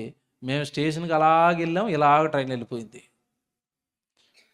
ఏటోనండి నిజంగా చెప్తున్నాను, టెన్షను. ఎక్కడో జబల్పూర్ అట, ట్రైన్ మిస్ అయిపోయింది, ప్రార్థనలకు అందుకుంటామా లేదా, పిల్లలు కష్టపడి అక్కడ అరేంజ్మెంట్లు చేసేస్తారు, ఏటు దేవా అని ఏమండి నిజంగా టెన్షన్ అయిపోతాను. అంతా నిద్ర లేచి అంతా కష్టపడి స్టేషన్కి వచ్చిన 2:30 గంటల ప్రయాణం చేసుకుని ట్రైన్ దొరకలేదండి. ట్రైన్ వెళ్ళిపోయింది. వెంటనే తమ్ముడు వాళ్ళకి ఫోన్ చేశాను, తమ్ముడు ట్రైన్ వెళ్ళిపోయింది తమ్ముడు. అప్పుడున్న ఆప్షన్ ఒకటే, అక్కడున్న లోకల్ ట్రావెల్స్ వాళ్ళని అడిగితే మధ్యాహ్నం 1 గంటకి ఒక బస్సు ఉందండి, సాయంత్రం రాత్రి 11, 12 గంటలకి మీరు నాగపూర్ వెళ్తారని చెప్తున్నారు వాళ్ళు. జబల్పూర్ కాదు, ఎక్కడికట. మరి అక్కడి నుంచి ఏం చేయాలంటే మాకు తెలియదు అంటున్నారు వాళ్ళు. ఇప్పుడు నాగపూర్కి వచ్చి నేనేం చేయాలి? అక్కడి నుంచి ఏమి దొరకకపోతే మాకు అసలే హిందీ అంతంత మాత్రం. అక్కడికి వచ్చి తెలుగులో మాట్లాడామనుకోండి, ఎవడొకటి కిడ్నాప్ చేసి తీసిపోతాడు మమ్మల్ని. అంతే కదా, ఈ లోకల్ వాళ్ళు కాదని. ఏటు దేవా ఇది ప్రయాణం ఇలాగ అయిపోయింది అనుకుంటే నెమ్మదిగా దేవుడు ఆప్షన్ చూపించాడు. ఓ తమ్ముడు ఫోన్ చేశారండి, అన్నయ్య మీరేం టెన్షన్ పడకండి, రేపు నైట్కి కదా మీటింగు, ఈరోజు రాత్రికి జబల్పూర్కి ఒక బస్సు ఉంది అన్నాడు. అప్పుడు అనుకున్నాను, అమ్మయ్య దేవా స్తోత్రం. ఏం దొరికింది ఇప్పుడు? బస్సులోనండి ప్రయాణం కంటిన్యూ 14 గంటలు బస్సులో ఉంటే ఎలాగుంటుందండి ప్రయాణం? మీరు చేయండి. మీలో ఎవరైనా ఆంధ్రాకి వెళ్ళి ఇక్కడికి వచ్చిన తర్వాత 3 రోజులు ఎగర మీరు రెస్ట్ తీసుకుంటారు, అవునా కాదు చెప్పండి? తీసుకుంటారు. మేము రోజు ప్రయాణాలు చేస్తామండి. కాళ్ళు లాగేస్తూ ఉంటాయి, కాళ్ళు వాచిపోతూ ఉంటాయి, నడుము లాగేస్తూ ఉంటుంది, నిద్ర లేక తలనొప్పి వస్తూ ఉంటుంది. ఈ శ్రమలు, ఈ కష్టాలన్నీ ఎవరి కోసం భరిస్తున్నాం తెలుసండి? ప్రభు అయిన యేసుక్రీస్తుల వారి కోసం. ఆయన పడిన కష్టం ముందు మనం ఎంత కష్టపడినా అది చిన్నదే. మా ప్రయాస, మా కష్టం అనేక మందికి ఆయన రాయించిన లేఖనాలు చెప్పాలి. ఈ ప్రయాస ఎప్పుడు పోతుంది?